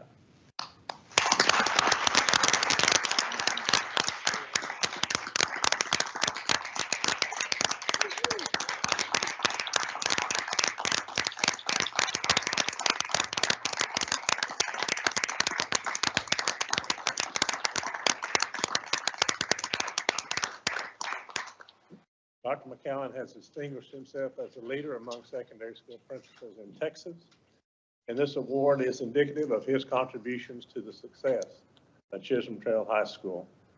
Dr. McCowan is a respected member of our association. In fact, he is one of our executive officers. He serves as the TASSP State Coordinator. Now, as the Executive Director for TASSP, I don't get to participate in the selection process of the Principals of the Year, but I do read the applications because I'm always interested in reading what principals are doing to help their students to be successful. And as I read Dr. McCowan's application, a central theme became very evident. A theme based on what I call the 3 C's of education. Theme based on care, compassion, and commitment for all students. And one of the questions under the professional practice in the Principal of the Year application reads this way: how have you embedded the needs of each student as a guiding value to inform organizational decision-making? Let me read that again. How have you embedded the needs of each student as a guiding value to inform organizational decision-making? It didn't just say, what do you do to help your students be successful? It says, what have you done to embed within your school those kinds of organizational decision-making? Dr. McCowan states, I won't read the whole application, but I think it's interesting to read his response to this question. Dr. McCowan says, as the high school principal at Chisholm Trail High School, the incorporation of student needs as a guiding value in organizational decision-making has been paramount. A testament to this commitment is the establishment of the Ranger Voice Committee, a student-led initiative designed to ensure that the diverse perspectives and needs of every student are considered in the decision-making process. Dr. McCowan says the Ranger Voice Committee comprises of students from various clubs, sports, and organizations on campus. This intentional inclusion of representatives from different facets of student life ensures a holistic understanding of the student body's needs, concerns, and aspirations. And then he goes on to explain about the working of the committee of the Ranger Voice. And he says, in conclusion, the establishment of the Ranger Voice Committee exemplifies a commitment to embedding the needs of each student as a guiding value in organizational decision-making at Chisholm Trail High School. So, Dr. McCowan, because of your care, compassion, and commitment for all students, please accept our heartfelt congratulations to you. And this plaque, and to present the plaque this evening, we have a very special guest with us. We have the president of TASSP, the principal, Farmersville High School, Dr. David Warren. Dr. Warren. Good evening. Thank you to the Eagle Mountain Saginaw Board and to this community for allowing TASSP to come and recognize Dr. McCowan. I will say that it is such a joy to recognize my friend and colleague that driving from the other side of Dallas through the light Fort Worth traffic was almost a joy. So Dr. McCowan and I have a tradition of celebrating monumental firsts in his life. So one such example was the very first time his son Noah first tried giant sea scallops for dinner. With a little prompting and risk, I remember looking at his face as he excitedly exclaimed, "This might be my new favorite food." Then, in another instance, again with food, we shared a plate of nachos and we watched the Super Bowl with a group of principals as Dr. McCown first discovered ChatGPT. I was there and I watched with amazement as he cranked out letters and agendas and maybe even a rough draft of a speech or two all before halftime. And now it's my pleasure to be among the first to celebrate Dr. McCown publicly with his 2025 Texas High School Principal of the Year Award. And in keeping with our monumental first traditions, I can't wait to see what we'll eat tonight. It's on you. My pleasure. Now, I will say that Dr. McCown and I have traveled across our country to Denver, to Nashville, to Washington, D.C., to serve together as ambassadors and defenders and advocates of our profession. And Dr. McCown is an excellent representative of what it means to be an education leader. Dr. McCown really stands out as a leader among leaders. And something that's amazing is the impact he has on other, not only principals, but principal leaders across the state. Dr. McCown has been a role model and an example in his conscientiousness about his personal health and has been an inspiration to myself and others on our board. Dr. McCown is also an excellent source of inspiration. And I know that our board members look forward to his weekly group text that includes a prayer and a message of hope. And Dr. McCown certainly is a deserving principal because of all of the impact and influence he has at Chisholm Trail High School. But he is certainly also deserving because of the impact he has and the way he stands out among other principals.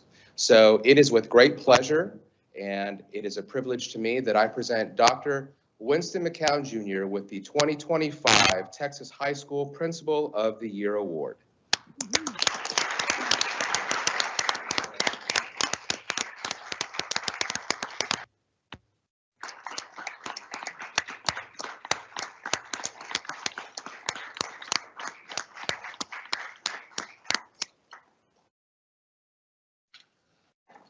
Thank you both for making the trip up to celebrate Dr. McCown. We are very proud of him, and we're just excited for you to receive this well-deserved reward. So congratulations. Congratulations. Yes.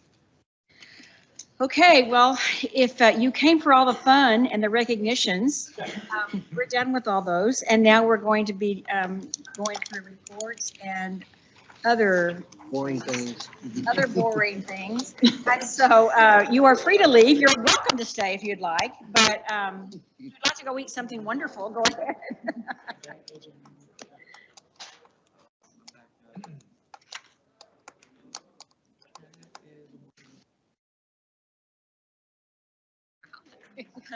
Cleared them out.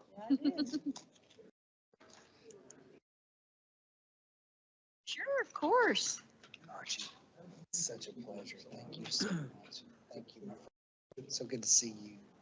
Proud to have him. Thank you. Okay, Mr. Welch, Mr. Rob Welch, we left off with you under the finance reports and evaluation of fund balance.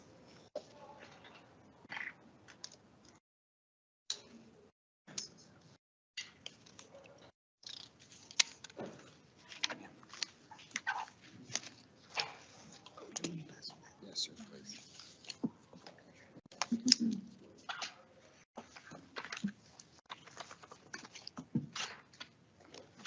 All right, trustees, good to be in front of you again.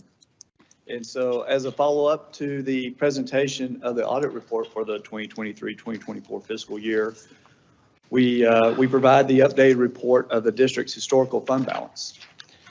The report, as it has been presented annually, includes the impact on the number of days of reserve for tracking the 90-day target established by the board. The current analysis provides that the district's fund balance is just over 115 days at the close of the 2023-2024 fiscal year, which is relatively flat from the prior year. And as we were able to achieve that with some additional savings to the budget, as well as and mainly due to some one-time additional revenues from property value audits in prior years, as well as some additional hold harmless funding from TEA right at the end of the fiscal year for the homestead exemption increase. So we ended up in a better place than where we originally were projecting, and that's a good thing. So now if we look at the next line, which is that last line in yellow, we can see that the current projection for the end of the 2024-2025 fiscal year is about 87 days. And this coincides with, if you recall, Mr. Deaton noting that with the adjustment to the unassigned fund balance on that one page because of the when we adopted the budget, 15.7, his number is about 85 days. Ours is about 87. There's some adjustments in there for some GASB changes that we adjust for, but it shows that we're in line with that. And I believe when we were originally having these preliminary discussions, Mr. Welch, we were guesstimating that we would end up with about 82 days. So we Yes, come sir. out better. Yes, sir. That the last projection we had was, I believe, back around September, October. And as we got the year started, we were seeing that the 2023-2024 year was projecting out we're going to be about 82 days at that point. And now with the final audit, we're sitting at 87. And going all the way back to this time last year, if y'all recall, before we jumped into the budget, we were sitting with a projection of about 59 days if we didn't do anything. We did some targeted reductions at that point, and we hit a target of 72 days at that point. Again, that's prior to being able to achieve some additional revenue, one-time revenue in 2023, 2024, but that revenue did assist in moving us to a better starting point for 2024, 2025. So with that, we provide this report. If there's any questions, I'll be happy to answer any of those. But right now, like I said, our projection right now is 87 days. And just to note that, we do have this drop in fund balance, but understanding that, we're still operating right now. State legislature has not made any changes to our basic allotment since 2019. As you see that drop from 2023, 2024 to the 2024, 2025 year, we can estimate where we would be at the end of a 2025, 2026 school year, seeing that drop if we don't see any changes from the legislature. And so that's something we want to keep our eye on. We'll have more discussions as we move forward, as we plan next year and figure out how to best manage an operating budget where the cost of doing business continues to increase while our revenues are, and under the revenue formula right now, remains relatively flat. Any questions? Well, I'm happy to see that the days ended up where they did. I know our goal is 90, I believe is still what the board is in agreement on. So when you don't want to miss it too high the other way. No. Because we could have used those funds for teachers' raises, improvements in the schools. So I appreciate you projecting it out, but I also don't want to be too much on the other side of it too, just as a note. That's absolutely, it's a balancing act. We project, we try to be as conservative as we need to be, but not to a point that we're leaving things on the table that we'd like to be doing. But there are, in this case, what happened in 23, 24, we were able to get some savings, but we had a lot of one-time revenues come through. And we definitely take full advantage of that. And we hope that we are able to have that happen here within 2024, 2025. But we don't have anything notable at this point, but we are on track for 2024, 25 with the initial projections that we had in place. So our class size, either one. Sir? Our class size, either one, hire more teachers so that we don't get those class sizes too much. So if we see these things happen, is it possible to make adjustments maybe during the year? That would we have known this in time to hire additional teachers for that school year? We're actually having conversations right now, Mr. Newcomb, related to that very topic. That's always a little bit of a difficult thing to do in the middle of the year because you've got well-established routines and you've got classes that are already established. However, particularly at the secondary level, it's a little bit easier a prospect to add a section and create some new efficiencies that would allow us to lower those class sizes. So we are looking at that, especially in our tested subject areas. Oh, thanks. Yes, sir. Thank you. Okay, any other questions? Thank you so much. We appreciate it. Okay, our last report of the evening is the Education Services Report. Dr. Barnes.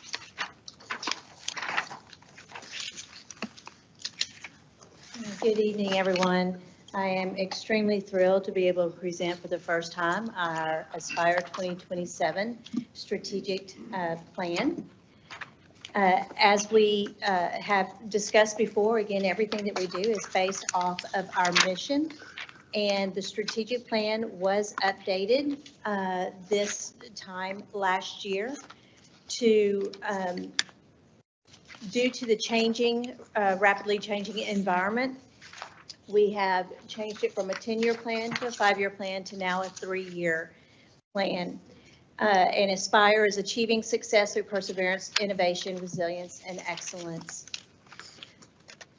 The goals are going to be now reviewed every 3 years, and the goals were determined by our stakeholders, which included students, teachers, parents, business leaders, community leaders, administration, and so forth. Within each of those goals, we have performance objectives with specific actions. And those can be seen in the district and campus improvement plans that are located at each campus, but also on our website. And those are going to be reviewed 3 times per year by the campus and the district through formative and summative assessments. And it will also be reviewed 4 times per year with representatives of our community during our district planning and advisory committee meetings. And so it's very exciting to now being able to see all that work being put into actions. The Aspire plan continues with our 3 pillars of excellence in academics, excellence in personalized opportunities, and excellence in organizational improvement. Concerning the percentages, I am very proud to say, and I believe very strongly that this is due to the fact that we had so many stakeholders involved from the very beginning. But this is my 6th strategic plan to work on out of the 7 districts. And this is the first plan in my career since I started in 1990 that it's not only a 3-year plan, but we have already shown actionable steps with success within the first months of putting it all together. So very, very proud of our stakeholders for coming together to develop that. So concerning the percentages reflect the average of the actions that go with each of our performance objectives. So with our goal number 1 under excellence in academics with teaching and learning, this is where we will foster a supportive environment, setting high expectations and promoting student involvement to ensure each student achieves academic mastery. As of right now, we have already seen success towards the performance objectives at 47%. Under Goal 2, the development and implementation of a rigorous and differentiated research-based curriculum. We have already seen an average of success of the 54% of each of our objectives. Can I ask a question, or do you want me to wait till the end? You always can ask me questions. So how did, do you have the measurements obviously for the 47 and the 54%. So is that per campus, per district, and when will we see the map information, the map results? The map results, we will receive that at the beginning, well now with the winter days, probably mid-February, because we are still in the process of completing the middle of the year. Okay. So we will have our first set of data points concerning the map. Okay. Will that be part of this? Oh, it'll be a huge part. Okay, that's what I thought. Yes, ma'am. Okay, all right. Yes, ma'am. Thank you for asking. Continuing of excellence in academics with our Goal 3 of the recruitment, retention, and quality staff. We will recruit and employ highly effective people that hold values and characteristics that are aligned with the district mission. Concerning these specific performance objectives, we are averaging 57% success. With Go 4, where we will contribute to a safe and supportive environment that promotes personal and social development and fosters student learning. We have been able to already achieve 65% of those performance objectives. And with Go 5, we will provide diversified and developmentally appropriate learning opportunities that equip students and staff with necessary skills for personal and social development. We have averaged 29% so far. With Go 6, under student engagement, the development of a dynamic, customized, and personal education from registration to graduation. We have been able to see 44% of performance objectives accomplished. With Go 7, this is the communication of our opportunities, respects individuality, and builds ownership. And that we have been able to average 56% already. With Go 8, the implementation of processes to systematically communicate and provide access to a variety of opportunities to engage all students and stakeholders. We have been able to accomplish already 49%. Moving on again to the excellence and personalized opportunities with Go 9.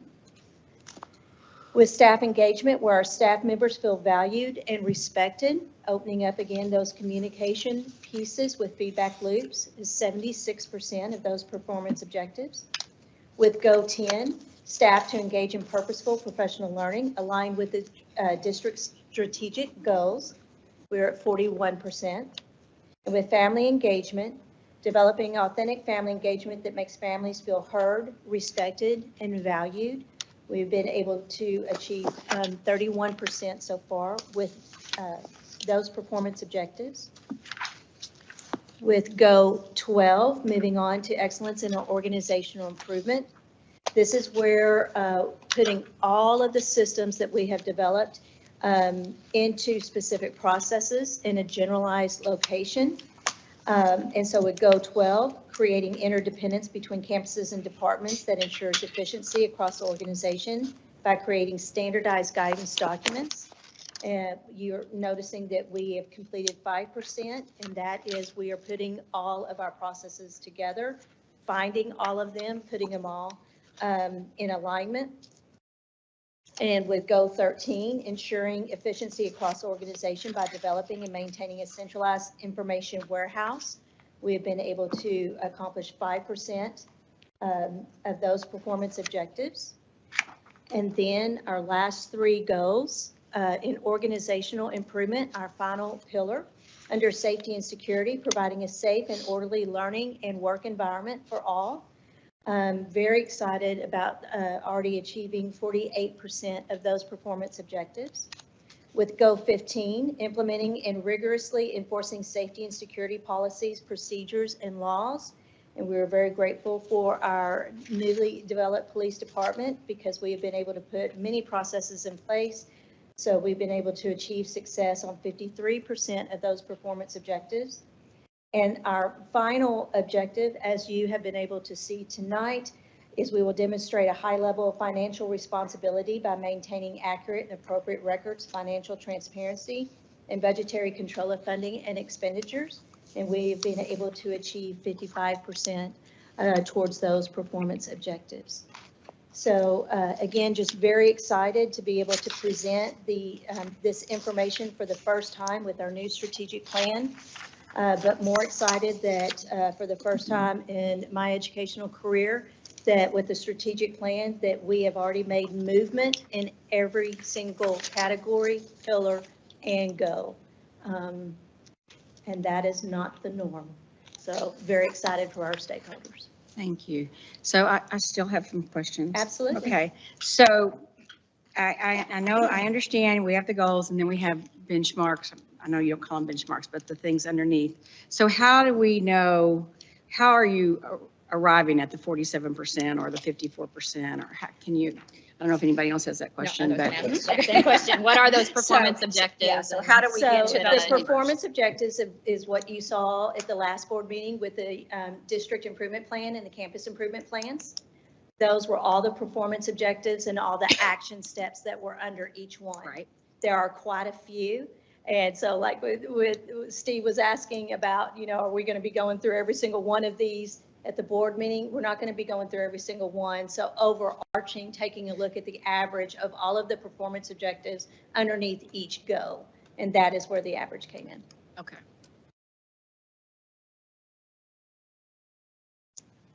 That's more clear to me. Thank you. Anybody else? No way we can really challenge, No, accept the no. report as- Right, as right. given. I just wanted to know about the percentages, where I was trying to figure out in my brain, okay, so you've really got to take everybody's campus and then, so everybody's rating themselves. Well, yes, but based off very specific Yes, very actions. much rigor, yeah. And one thing that they are required to do, and in the district plan, and again, you're able to go to our webpage to be able to see every campus in the district plan. They put in very specific information concerning each action of what they've been able to accomplish and when, and we have completed our first formative assessment in December. Very good. Question? So let's take a look at goal 9, just to help me understand this. Staff engagement. So I'll let you get there. It says we're going to foster a workplace culture where staff members feel valued and respected. So it's 76%. Does that mean 76% of our, that doesn't mean 76% of our staff feel valued and No, respected, right? it's It means we've achieved 76% of the specific performance what you're trying to do. objectives. Okay. Mhm. That relate back to this. And is it clear from those plans how it relates back up to this in the district improvement plan, so they can easily see when I'm filling out this line, it brings me right back to this strategic objective that I'm trying to achieve? Yes. Mhm. Yeah, they go through each and every one. So at the last meeting, when y'all were able to see the improvement plans, you got to see every single performance objective, every action step, and they have to provide proof under each one of those. And then that in turn, the system that is built allows us to see what percentage we've been able to accomplish within each one of those. So the 76 is 76% of those actual, it's binary, either was Actions, mhm. achieved or not achieved. It's not, this wasn't a partial completion score for, so each individual performance objective is either achieved or not. Yes. Using that same example, the other 24% is something we need to work on, or is it, we haven't measured that yet? We haven't measured it yet. We're not to that think point that's an because this important is actually a 3-year plan. And we have only implemented this for 4 months. Right. And we've already been able to achieve many of the actions put into place. That's And what I I feel thought. very strongly it Yeah. is because of the stakeholder And I do have another input. question. So the 76% is where we expect to be at the end of the 3 years, or the 76% represents where we expect it to be this year with the specific? No, the performance 76% is objectives where that we're we in are right now. with the ones that are for this year. So you don't have. I don't have things broken up by year. The goals that were set by the committee. But they are in the improvement plan, in the district improvement plan, they have what they're going to do this year. The goals are based on 3 years. And the performance objectives and the actions within each performance objective is what we are still working on each year. But some of those will be completed this year. Some of them, it may take 3 years to be able to do. When you're looking at strategic planning, we used to have a mindset, and you'll see this across the business world as well, is everybody's focused on achieving the goal. What research has found is we're returning back to the day of goals are extremely important, but if you really want to see growth among your goal setting, you have to look at the action steps. So the individual steps that you are providing that's going to lead you to that goal. And it's very similar to, I want to lose 50 pounds. That's my goal. Well, but if I only lose 10 pounds this year, I didn't achieve my goal, but I lost 10 pounds. So that is where if you have success within those performance objectives and action steps, that goal will be completed and you'll be able to then have that growth mindset to keep going. Dr. Barnes, I'm sorry. I would say, well, how do then we keep people feeling good about where they're at? And so use your weight example. So if I am trying to lose 50 pounds in 3 years, I should feel pretty good about losing about a third of it in the first year, right? Yes. And so how will they figure that out in this process, that they should feel good about their percentage based on how they compartmentalize those, if it's all just 3 years? Well, with each campus, they are reviewing it with their leadership team 3 times per year. And so they're being able to go in and put the specific actions that they have done to be able to achieve that performance objective. And that leadership meeting, the campus leadership meeting, also includes stakeholders, community members, parents, and so forth. And so that information gets disseminated during those meetings, also during staff meetings. But this is, which we were so proud of, our last 2 strategic plans were no longer a compliance bundle, that it was a true working flexible document. With this strategic plan, we wanted to be extremely transparent. And the best way to do that was for us not to have a separate scorecard over here. Let the scorecard be the same scorecard that we use for everything, and that is within that improvement plan.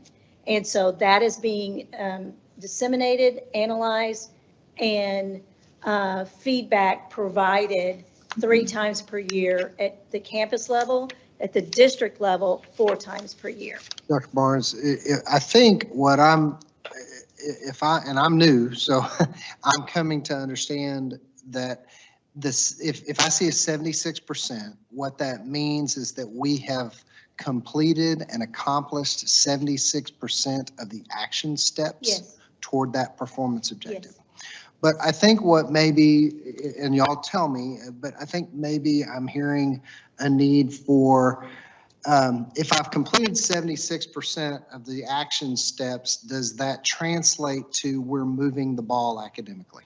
Absolutely. Am I asking? And should we feel good about that? Because if it was all set up to be measured, and if it was set up so that we thought we were going to achieve a lot of those things in year 1, we actually thought we'd achieve 80% of it, then maybe we're behind the ball. Right. I think it's, on the first look, it's easy to look at that as like a grade. Like 76%, we're really excited about that because we have 3 years to have this growth that we've set for ourselves, and we've got 3/4 of it done in just a short period of time. But I think a lot of people might be reading this with the percent thing, just equate it to a grade. When I asked my question a while ago, you made a distinction for me where I didn't see it as a grade anymore. I was seeing it as progress towards an end goal. Progress toward the steps that we've set out? The actions, that's the way to, okay, all right.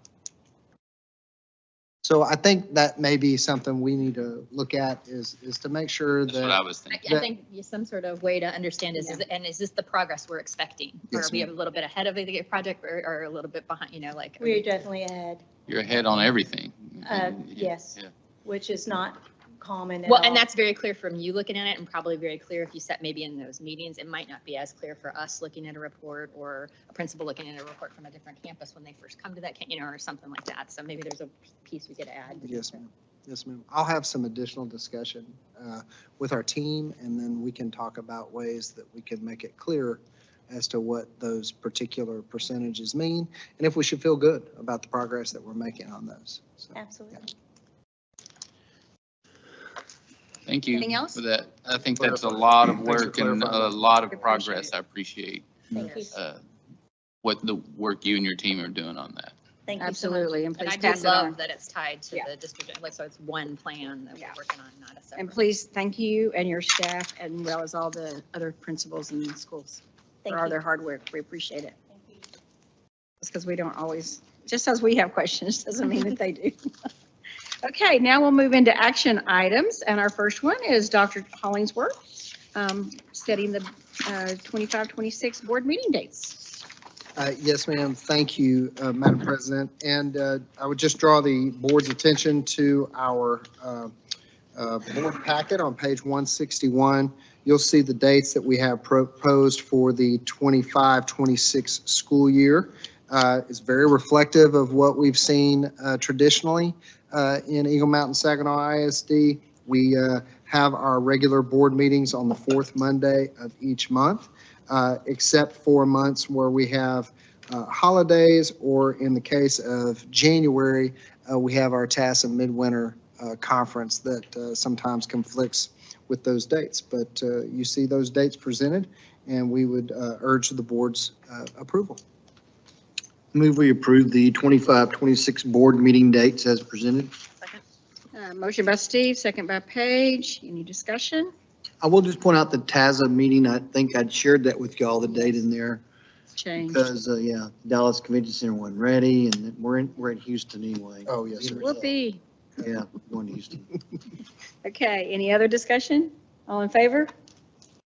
Any opposed? Motion carries 7-0. Dr. Waters, here you come to talk about waivers. Good to be back with you. Good to see you. Good evening, President Tolbert, Dr. Hollingsworth, and board members. In the last month, we have, based on our weekly enrollment reports for pre-K through fourth grade, we have 3 additional classrooms that have exceeded the 22-to-1 mandated ratio for which we need to seek waivers, which is why I'm here tonight. I make a motion to approve the submission of the pre-kindergarten through fourth grade class size waivers as presented. Second. Motion by Tim, second by Ron. Any discussion?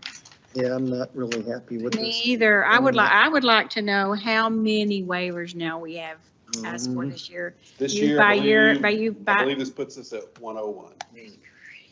Okay. And what was it? Do you have the time last year by chance?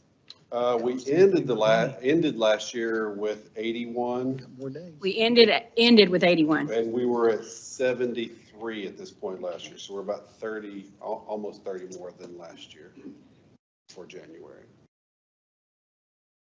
Okay. Just cost some of You those know, days. I'm not happy, but All it costs is money. all it costs is money. Those are none of us wanted that. None of us want it, but yeah. But we had to make the hard decisions because of what the state's doing to agree. us. So it's either you pick your poison. Yeah, I know. 87 days, 50 days, 30 days. Yeah, but we have to be And- able to pay our bills. And so whatever, I mean, That's your fault. obviously. You did say, though, you're doing some looking duck there. huh? Yeah. Yes, ma'am. We have had the last 2 leadership team meetings. We've had extensive discussions at both the elementary and secondary level. Some of these are things that we might be able to make some impact on this year. Some are more difficult because, if you just think about your own child being in a second grade classroom, you're not inclined to want to create new sections of second grade classrooms in the middle of the year. However, we really want to look at next year. We're very, very hopeful the state's going to provide some relief for us. But even if the state doesn't provide some relief for us, we've got to look at some creative ways that we can mitigate some of these class size waivers. So you said it. I mean, you said you kind of pick your poison. There are some districts, I'm pretty familiar with one where there were no raises given in order to avoid doing any kind of class size waiver. And then we've chosen to do a raise and we're having to do class size waivers. So it really is a matter of pick your poison. Yeah, that's what you're saying about the money. That's true. We could not give raises and keep the class sizes That's right. smaller. So. But we didn't want to do that either. Right. We just want the legislature to give us the money they owe us, by the way. That's exactly right. So again, we have a motion by Tim and a second by Ron. All in favor? Opposed? Motion carries 7-0. Thank you, Dr. Waters. We're all going to be anxiously watching for the legislature and see what they do.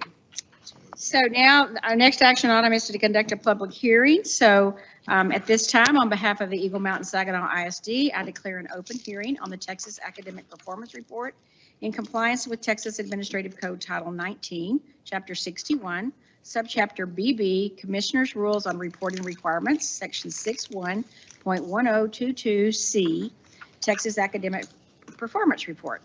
Dr. Jones. Good evening, President Tolbert, board members, Dr. Hollingsworth. I'm going to be presenting a summary of the Texas Performance Reporting System. It's a comprehensive system that contains a whole lot of information. I will be doing a summary. It contains information on campuses and on the district. The information I'm presenting tonight will be the district summary. It talks about student performance. It's disaggregated. Excuse me, wasn't moving my slide.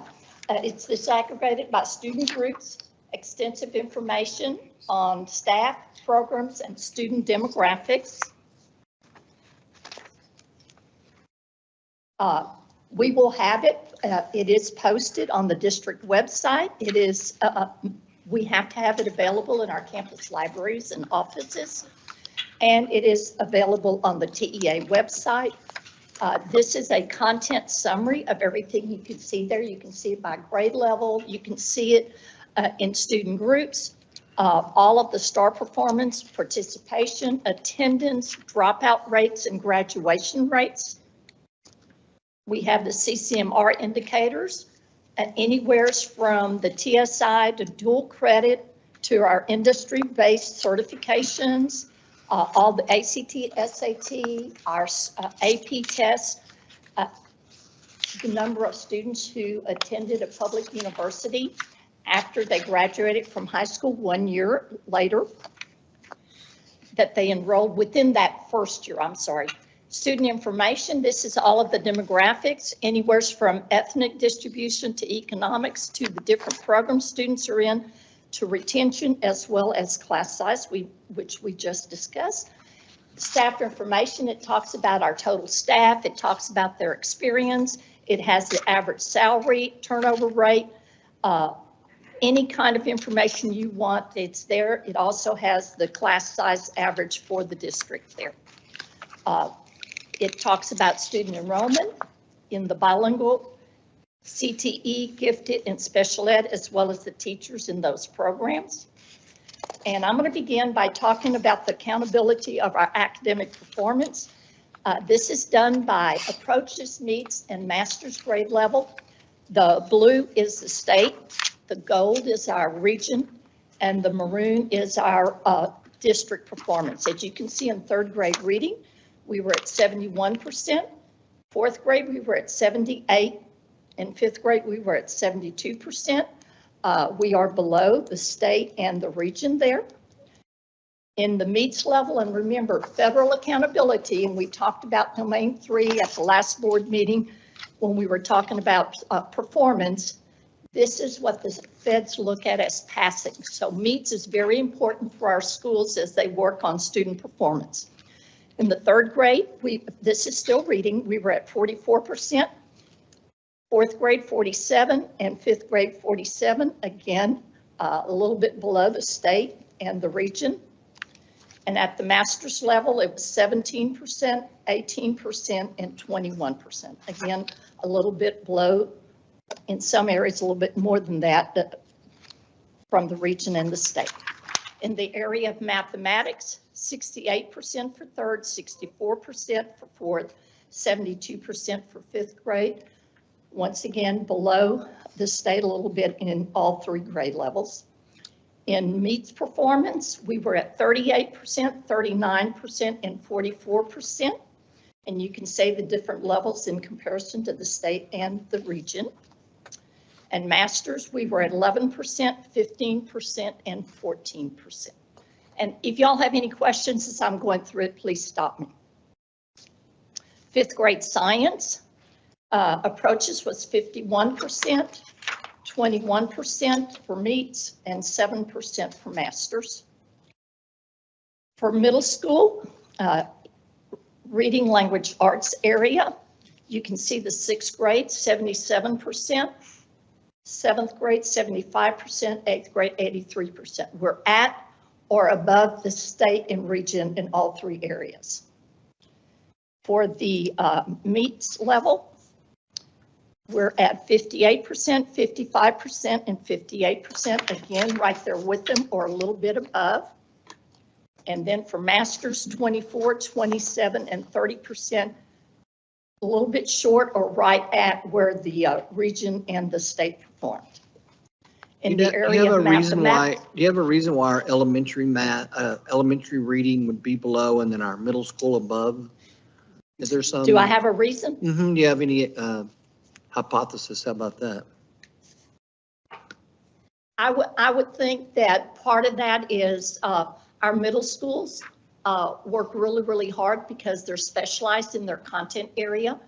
and they focus on the curriculum and the reading, and reading kind of builds upon itself, where math is, the objectives are all different. The students have to learn the concepts build on each other.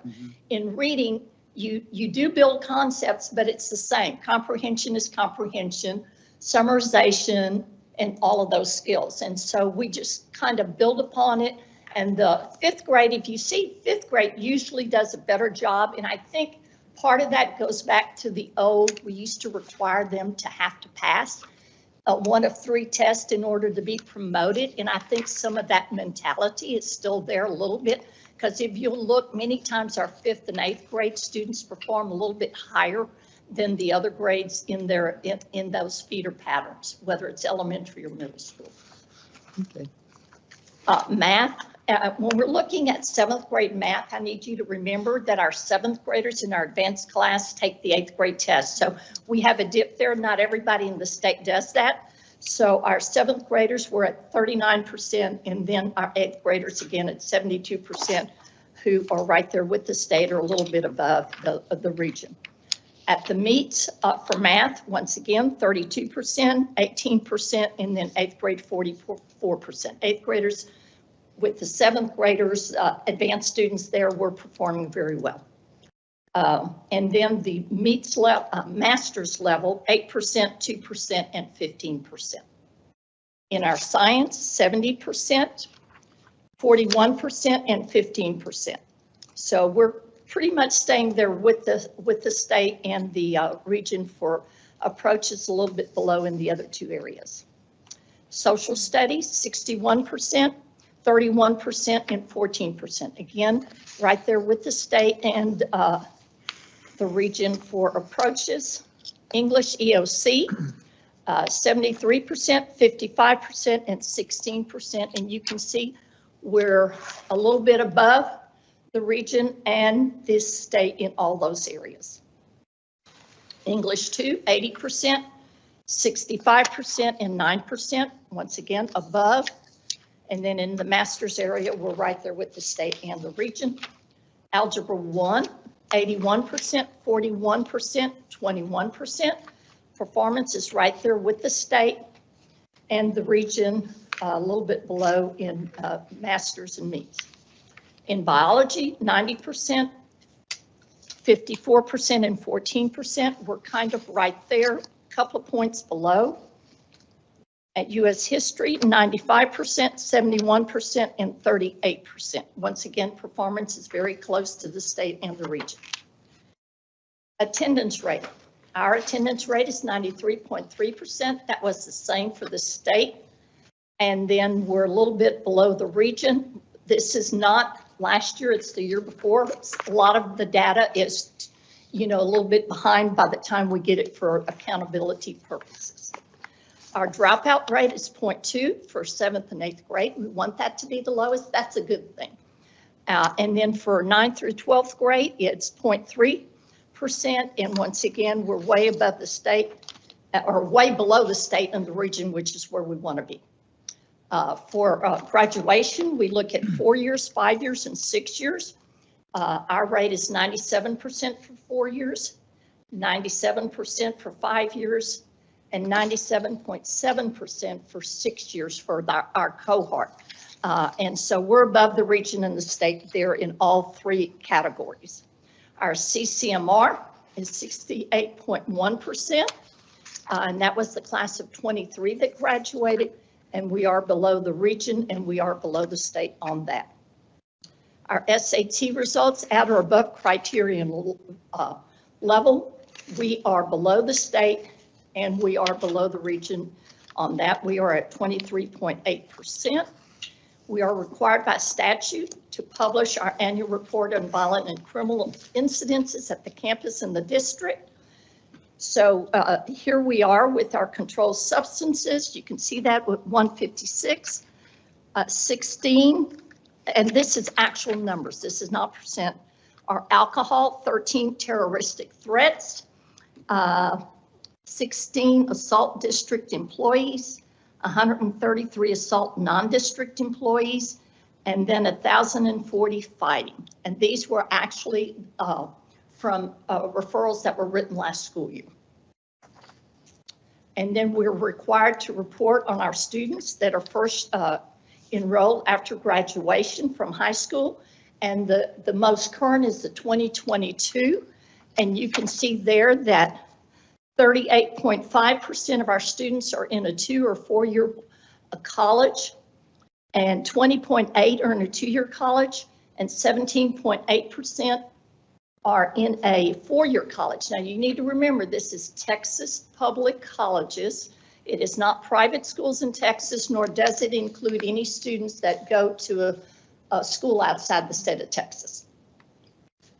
And then the financial report. And this is done, if you want to look at it, it's there, it's available, it's on the public website. So just for your information, and I know Rob's very familiar with it, Doug and everyone. Whoops. All right. Okay. And now I'll review our House Bill goals. We did them from early literacy aligned to 3rd grade reading star, early childhood math aligned to 3rd grade math star, and then the CCMR readiness aligned to graduates that meet our readiness requirements.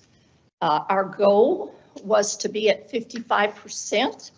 We are not there. We're at 44%. That's what we performed at this year for the district. For our math, it was 53% was our goal, and we are at 38%. Our CCMR goal was 88%. It is 68.1%. It has been going up each year for that. Just general information on results accountability. We are reviewed. RDA gives us information on in 3 different programs, the bilingual education and ESL. It gives us information on other special populations. We look at foster care, homeless, military, and we look at special ed. And it's all 3 of them have the same domains. We look at academic achievement, post-secondary readiness, and disproportionate analysis. And in all of those areas, we're judged on performance, and they look at the STAR test. They also look at our graduation rates. And then for special education, they also look at the disciplinary actions as well as the percentage of time spent in the special ed classroom versus the regular. I think that's the end of my report. I know I went fast and furious. The copy of it on the TEA website and on our district website is very thorough. Takes a long time to go through. It compares both years, last year and this year. It goes through all of the groups that I talked about. Any questions? Indulge me a couple of quick ones. Yeah. Well, first we have to do the public hearing. But we have Before we ask questions? Okay, go ahead. Yeah, let's do that, and then, well, go ahead. You can ask your questions first. Well, is the region is Region 11, the service? Region 11, yes. Okay, I just want to make sure that. And is this comparison to the region of the state? That's what's required by the report? Yeah. Because sometimes they compare us to similar districts that have similar makeups and free reduced lunch and. When we actually are rated and get our accountability report, every campus is given a number of schools, 40 schools that are similar to them. And they are rated at that. But since we've not been rated on accountability for a couple of years, we don't have that comparison group to know. I mean, we can look, the data's on the website, you can look it up, but we don't know exactly 100% how close we are to their performance or not. Looking at their demographics, their socioeconomic students. Yeah. Okay, thank you. Yeah, that's what you're thinking. Okay, at this time, thank you, Dr. Jones. At this time, the hearing is open to public comment. Please step to the podium if you wish to be heard. So at this time, and seeing none, the public hearing on the Texas Academic Performance Report for the district is closed. Please be advised that the Texas Academic Performance Report will be posted on the district website for further public review. Thank you so much, Dr. Jones. We appreciate your time. Okay, our next action item is to adopt an order to call the 2025 school trustee general election. Mr. Welch.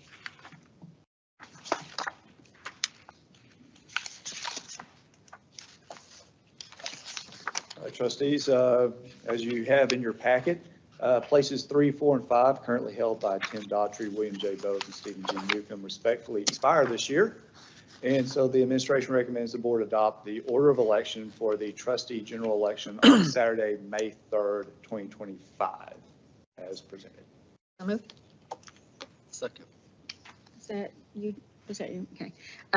Motion by Paige, second by Tim. I mean, not Tim, sorry. Blake. Apologize. Need discussion? Any questions? All in favor? Sorry. Motion, I got distracted. Motion carries 7-0. So, sorry, Blake. Okay, you're still up, Mr. Welch. Consider approving the 2023-2024 financial audit report. All right, trustees. I move we approve the 2023. We have the auditor still here coming to the podium. It always makes me nervous. But Oh, I didn't even see you, Mr. Deaton. I apologize. I started to make the motion. You want me to go ahead and finish the motion? Yeah, you can go ahead. Financial audit report as presented, Second. and then. Okay, motion by Paige, second by Ron. Any discussion? yeah, I want to hear what they have to say because I I may do. not want to approve it as Yeah. presented. All right, and so trustees, we do have, coming off of our reports item, we had a discussion there about the item note 17 on page 61. And with that, we looked in and reviewed some additional information, and we do have an update to that note based on. Thank you, Mr. Deaton. So Mr. Deaton has joined us again for that update. Thank you. Thank you. Yes, it turns out that the district did their duty and they obtained a party to conduct arbitrage rebate analysis as of August 31, 2024. And bottom line, I failed to get the results of that analysis in the report in that particular note disclosure. So on page 61 in note 17, there's one number that I will be revising or updating that will be changed in the copy of the report that you're being asked to approve and in the copy that'll be going to the TEA. So in note 17, where it said that the estimated rebate liability was 0 on August 31st, that figure will actually show $4,987,057. $4,987,057. That figure is coming from the 2022 bond series, which was sold in August of 2022. So this figure is an interim figure as of the 2-year anniversary date of the sale of that bonds, which means it is simply a disclosure. It's not a liability. It's not an amount the district owes. At the 2-year period, you've not had a chance to spend what you can spend through 3 years in order to either eliminate or lessen severely or substantially the amount of that potential liability. And in fact, the district looked, and currently you've spent between 75 and 80% of that bond series. And the 3-year anniversary will be coming up this August. So the district is on track to do what it needs to do to help mitigate or eliminate that liability. But the report does need to disclose that number as a contingent or estimated liability that some or all of it could be paid in the future. And I need to get that in the report, both for your consideration and also for the disclosure to the DEA. So can I amend my motion to say as corrected instead of as presented? And then whoever second. Okay, so I have a motion that, I'd probably vote it down and then redo it. Okay, so I have a motion on the table, motion by Paige, second by Ron. All in favor? All opposed? Motion does not pass, 7-0. And I will make a new motion to say that we approve the 2023-2024 financial audit report as amended just now. Second. Motion by Paige, second by Ron. Any discussion? All in favor of that motion? Anybody opposed? Motion carries 7-0. There a way, I do want to ask a question though, even though there is a way that we can plan around to save that $5 million by meeting, it's the 2022 bond, so it's specific to that bond, right? Correct. It'd be the 2017 bond program, be projects tied to that the spending counts. That's For 17? Correct. From the 2017 bond program, those projects. Okay. Is what funded the 2022 issuance. So that's where the spending has to occur in order to offset those funds. Got it. Okay, We're thank you. also, just as a note, we are also taking some additional steps. We moved to a U.S. Treasury investment product that is designed to be very arbitrage friendly to help mitigate some of those existing liabilities as we go forward.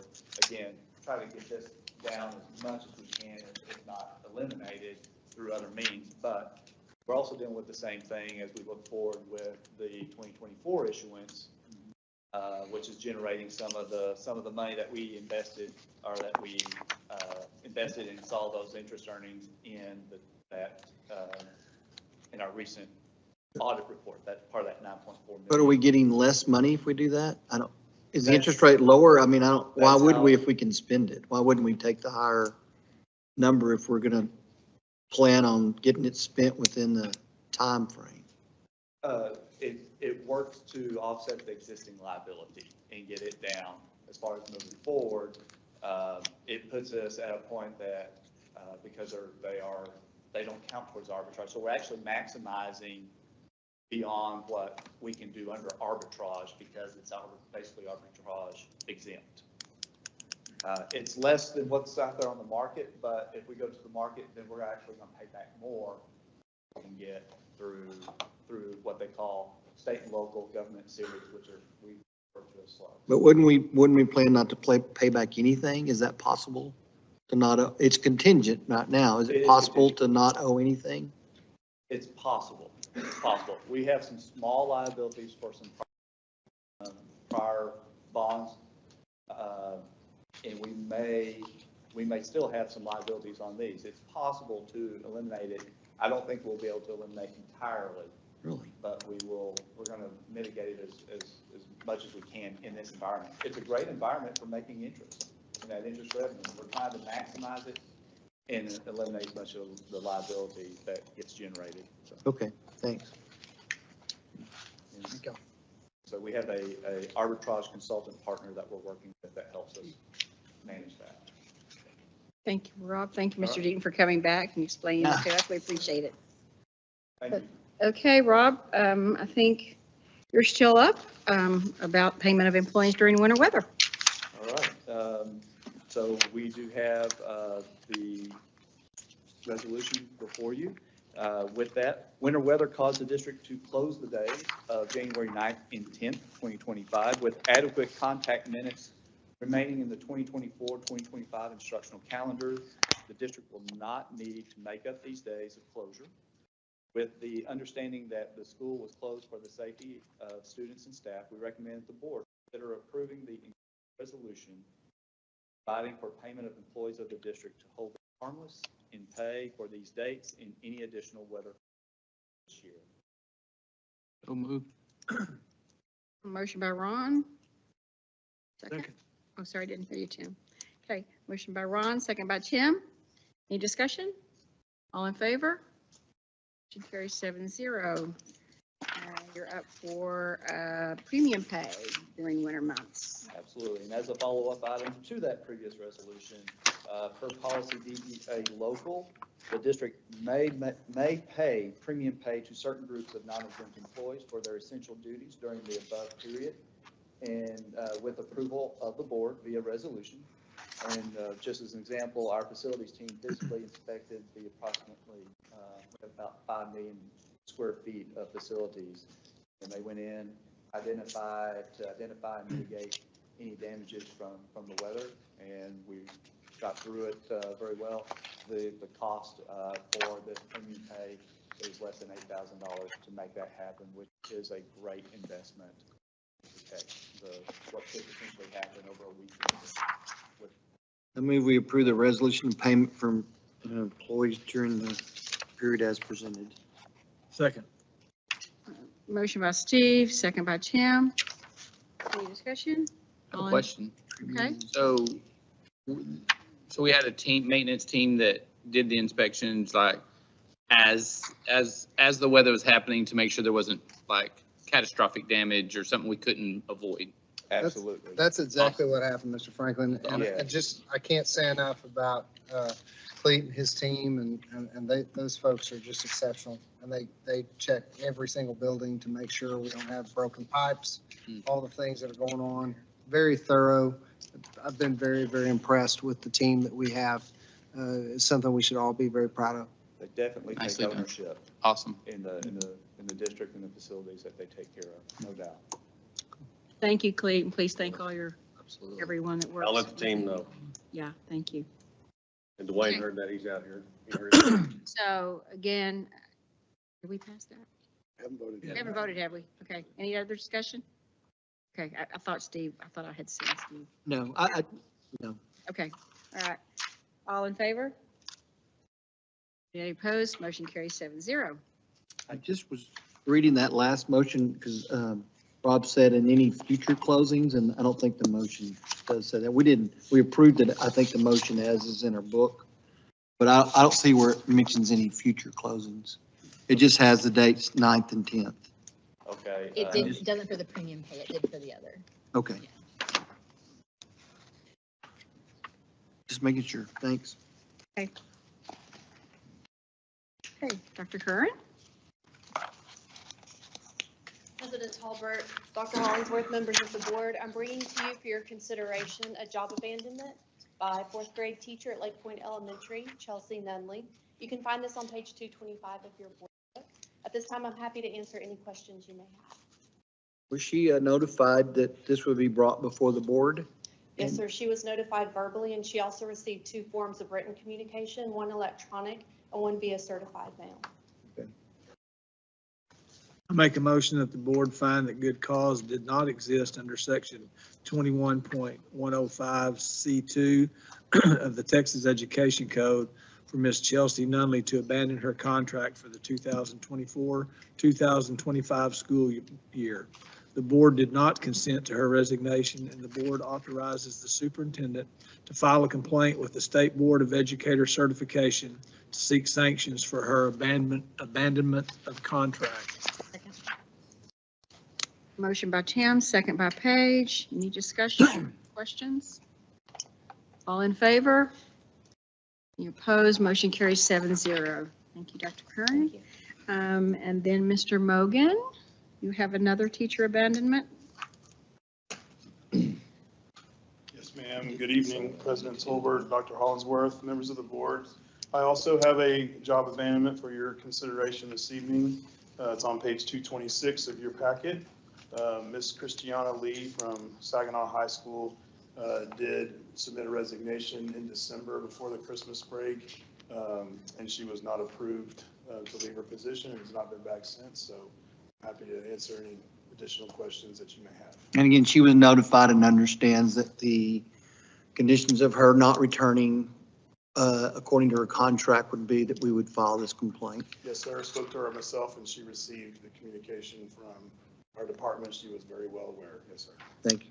I make a motion that the board find that good cause did not exist under section 21.105C2 of the Texas Education Code for Ms. Christiana Lee to abandon her contract for the 2024-2025 school year.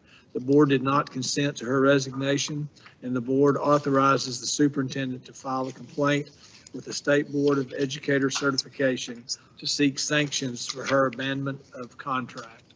Second. Motion by Tim, second by Paige. Any questions or discussion? All in favor? No opposed. Motion carries 7-0. Thank you. Thank you. Okay, the next one is the recommendation of the 2024-2025 Board Naming Committee. Dr. Jim Chadwell, could you come toward the front to the podium, please? He's still here? Yes.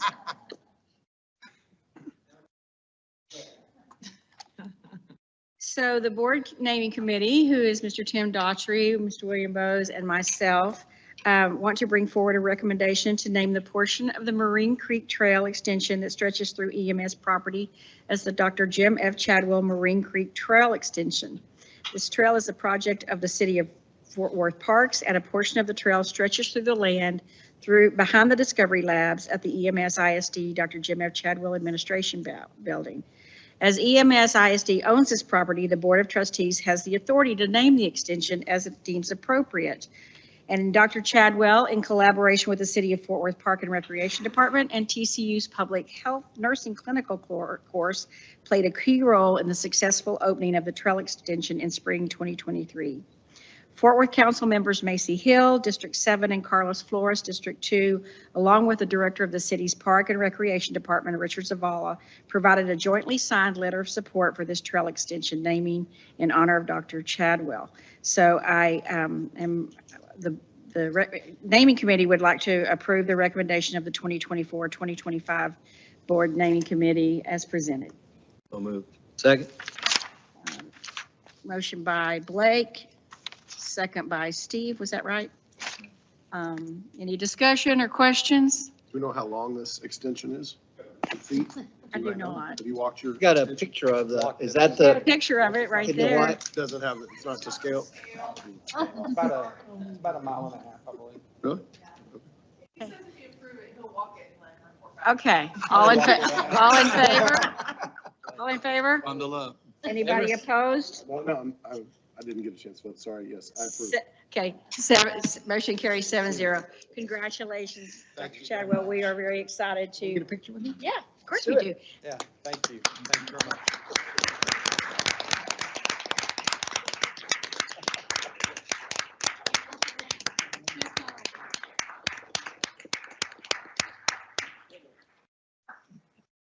Would also like to just to you. It's really her vision, and when we get through to take a picture, I'd like to say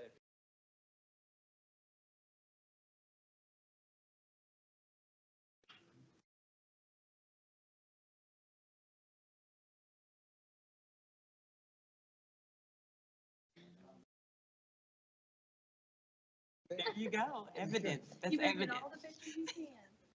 But, you know.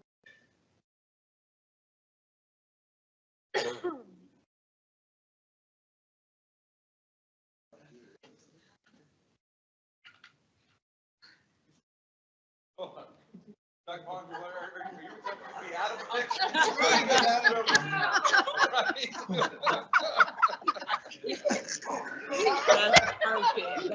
Perfect.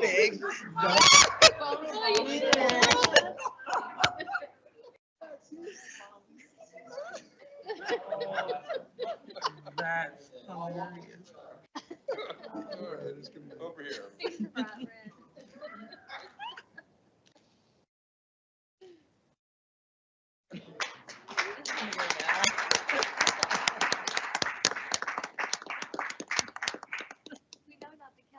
Sneak out or something like that.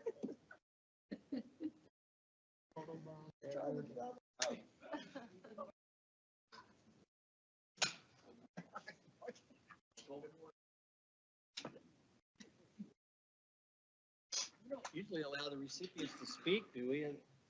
May I have the liberty of saying? may. Okay. The board yields to your Thank you. pleasure. Well, thank you. I wanted to say thank you very much. This was indeed a surprise, the night of the retirement celebration, and was really an honor to receive that, and thank you very, very much. One thing I missed that evening is really saying something about my friend Sharon Conclini. Sharon is a retired professor from TCU. She works in the public health, public education, and years ago, we worked together on looking at how we could come together to work on a project. It's all about partnerships And she indeed has that experience. So we looked at all the needs, and one of the things we talked about was trail connectivity throughout the school district. And we looked at this specific area. And so it wasn't just something on paper. She and her team of students went to every City of Fort Worth bond presentation. I think there were over 30, you probably know the exact number. They had shirts, they had a campaign, and they sold it, and it made the bond. It wouldn't have made the bond to purchase the property and build the sidewalk structures and all of that, and she made that happen. And so I just really appreciate her effort. And every year she's come back with students up until her retirement, and now we're working with another professor to look at ways that we can partner to make our community healthier and safer. So I really appreciate her, appreciate TCU and their work, and just thank you for all your service, Dr. Okay. All right, thanks, Eric.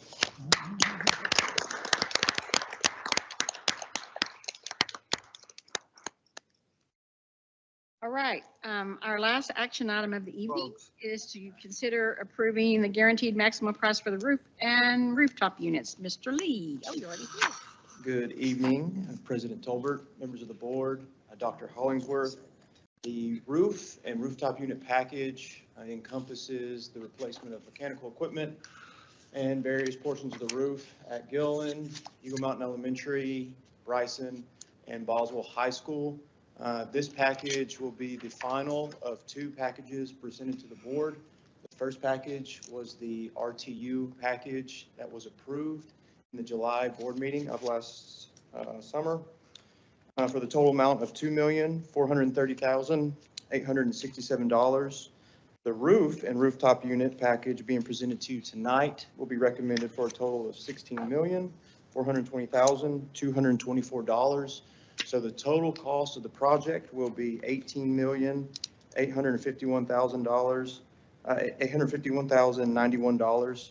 You can see attached to this the tabulation of how we generated those values and what each package costs and how we came up with those values.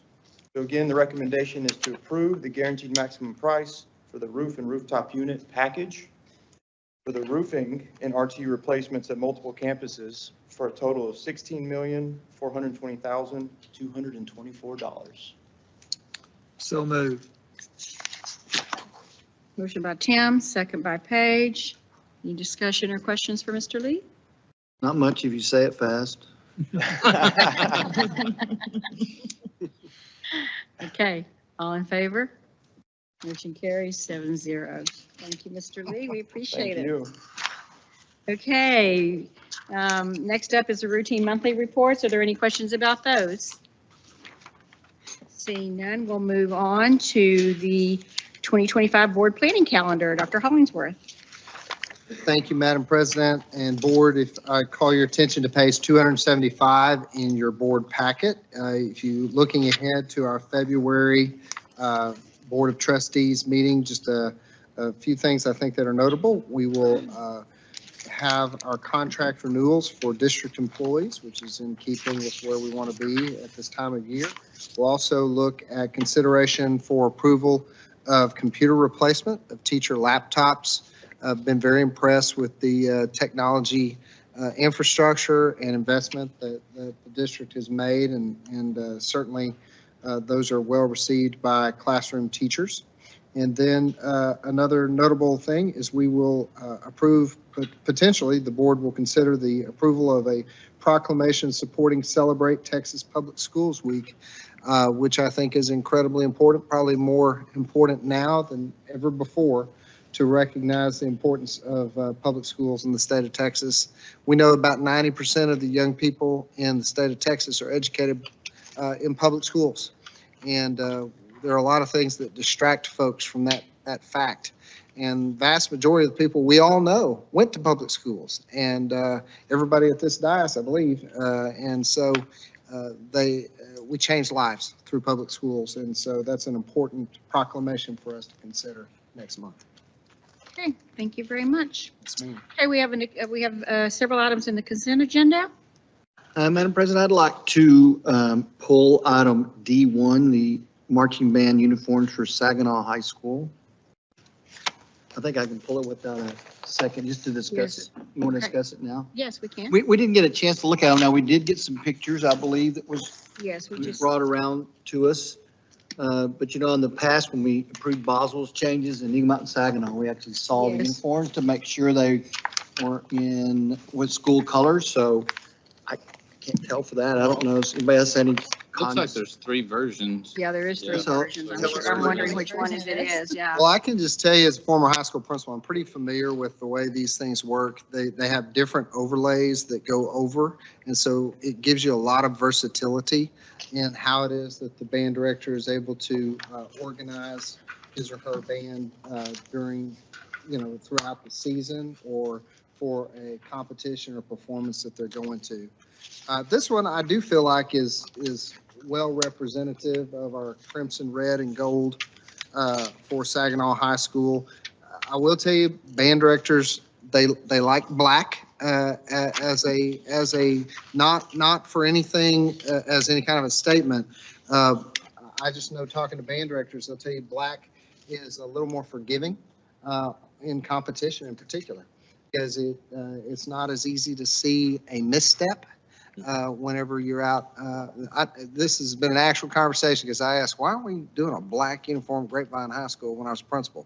And that was the exact answer that Steve Andre gave me at the time, and it made a lot of sense. So Our coaches like to wear black too, though. they do, but told they're them they're not trying to hide missteps. Well, maybe they are sometimes trying to hide missteps out on the They're gridiron. green then. You know There you which one it is? There are 3 different. There's 3 different 3 different versions. versions. Three different versions, but that it provides that versatility and flexibility. But Well, No, I think they would I have. think, so I hear what you're saying. okay, then maybe I think you're right. So in this, 0.02, this 0.03.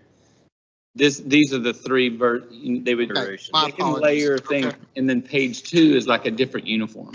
So they submitted 3. And then I think page we 3 did is just- another uniform. were, Like they said, but they would have picked one of these. Right. The committee would have- well, let's just. Or maybe they haven't gotten to that part yet. Let's We, just we can pull that pull it, one. and that way we'll get Is it okay to pull clarification. it? Yeah, is everybody Let's okay see. with that? Let's just Yep. pull that. Not going to keep them from getting them. Yes, sir. Time for next year's March. 100%. Right, let's just do that. Okay. Okay. No, So, then people get mad so at we're us. going to pull the agenda, we're going to pull D from the consent agenda. Are there any other concerns, or can we approve the consent I agenda? mean, we approve the consent agenda minus item D. Okay, Second. motion by Steve, second by Paige. All in favor? Motion carries 7-0. Okay, I just have a couple of announcements. First, I would like to welcome Dr. Hollingsworth for his first official board meeting, even though he's been with us for a little while, learning the ropes. This is his official board meeting, and we're kind of late. Just kidding. No, he's been visiting lots of campuses and getting to know everyone, I think, and getting to know our district and our outstanding students and faculty and staff. So I know that I've heard lots of good things, and so we're really glad to have you and welcome very much. You have several things at your place that you need to let Kim know about budget meetings, preparations for 25-26 budgets, times that you can meet, some yeses and nos, and mark those. The elected officials dinner at Joe T. Garcia's is February 26th, so let Kim know if you can attend that. That would be great. And then I would be remiss if I did not thank everyone again for the board appreciation. You guys, the signs are absolutely fabulous. The posters are just great. They're so fun and creative, and the gifts are unbelievable. We really appreciate them, though the generosity you bestow upon us is amazing. We are so appreciative, but we want you to know that your best gifts that you do for us is to continue to do the great work you're doing for our students and our staff and our district. So we love the gifts, but we really love you doing what you love and making sure our students and faculty and staff are taken care of. So thank you very, very much for all of that. And that's all I have. And then I have, I think I have superintendent announcements. Yes, ma'am. Thank you, Dr. Tolbert, members of the board. First thing I want to do is just say thank you to all of you, not only on the occasion of Board Appreciation Month, but just for the opportunity and the great responsibility that you've entrusted me with, and I'm just so grateful for that. My wife Ginger and I are very excited to move here. We will very soon. We anticipate being moved in to the district by February 1st, which is pretty quick. We were really very blessed to be able to get here as quickly as we're going to be able to. And so we're very grateful to all of y'all. I want to express my appreciation to Dr. Chadwell. He has just been exceptional, as he is in every way. He's been an exceptional representative of this great district in this transition. I've told a lot of folks, and this is true, you know, sometimes when you do these transitions from one superintendent to another, you may get a good afternoon with your notepad sitting with the outgoing superintendent. But he and I have really, we've spent hours and hours together over the last 2.5 months, and it has been invaluable. And the thing I'm so appreciative of is that he still is available to me by phone call and in person, and really look forward to that continued relationship. So thank you so much, Dr. Chadwell. I want to say thank you to our leadership team. They have been amazing and so welcoming to the new guy, and I'm really, really appreciative of that. And just want to express what Dr. Tolbert had made reference to. I have begun going out, making some introductory presentations, and each and every campus has been so welcoming to me. I'm having some great conversations with our staff and with kids in many cases, and we're getting some really good feedback from them about Eagle Mountain Saginaw ISD. So just privileged to be able to be here and do this work alongside y'all. Thank you. Okay, it is currently 8:56 p.m. on January 21st, 2025. The board will now recess for and reconvene in a closed meeting pursuant to the following sections of the Texas Open Meetings Act, Texas Government Code Section 551.076, for the purpose of deliberation regarding the deployment or specific occasions for implementation of security personnel or devices or security audits. Room. So at this time, we will need everyone except the leadership team to please go home and have a nice evening.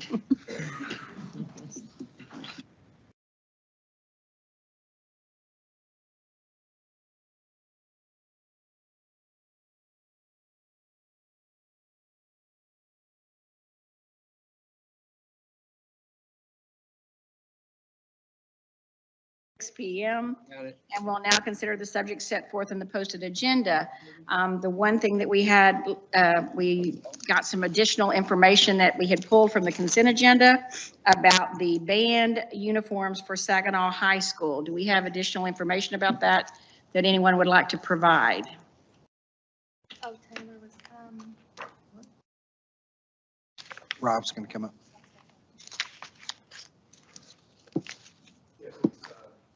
In regards to the contract with Fred J. Miller, it's my understanding that that initiates the process for them to put together the proposal and bring forward a model of what the uniforms would be.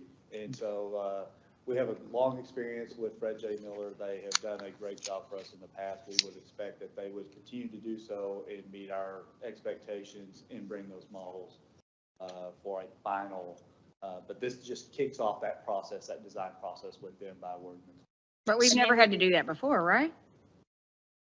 Is it something new that I mean? I think we have initiated the process before. Okay. But they start. Did the number just finally reach a threshold that it had to be in the consent agenda or something? I don't remember. It had to go. I know this has to do with the fact that we went through requests for proposals, and we have to select this company for them to then be able to bring us a final proposal on the uniforms, correct? That is my understanding, correct. Okay. It was put out for bid. They were the only responsible. That is correct. Okay. Okay. And so we still will, what I'll commit to is that the board will get to see what our final set of uniforms is going to be before we pull, before we decide. And the board will commit that they should be school colors. 100%. Okay, I think you got the impression of that tonight. Yes, sir. Yes, sir. Is the black acceptable because of what I described to you? Well, no, it's not school color, but I'd like to see Boswell. I don't remember. No, Eagle Mountain's black because that's their colors. Well, but in a formal uniform, there's going to be black in it, but as long as it's black, red or crimson red and gold, and then Boswell has black, blue and gold. So with that, but in a formal fine arts uniform, like Mr. Bose is demonstrating over there, it's going to be. For the TV. It's Black gonna- is really, really common for that very specific purpose. So. Yeah, as long as I can look out there and tell it's Saginaw's Saginaw High band. School. And not say whose band is that. Yes, sir. Yes, sir. Okay. But we are approving the contract and the contract price tonight. That's correct. I have a question for the board. Why do we approve band? I don't remember approving like basketball, track, cross-country It's uniforms. because the cost. Dollar Because amount. of the cost, and it was, had to go out for bid. Do I hear a motion, or do we want to wait till next month? Can you qualify that? If we don't make a motion tonight, they can't start. They can't do anything. They right? can't start You would- signing. I'll- So it does cost them. Also move it. Also move it if you'll make the Yeah. recommendation. I will too. Let's do it. Does anybody have it? Sure. I move we award the marching band uniforms for Saginaw High School to Fred J. Miller, Inc. for an amount not to exceed $264,341.25. Second. Motion by Paige, second by Ron. Any questions or discussion? All in favor? 7-0, motion passed. Okay, thank you, Mr. Welch. You go. Steve. Seeing that there's no further business to come before this board, make a motion, we adjourn. Okay, meeting adjourned at 9:30. Thank you, everyone.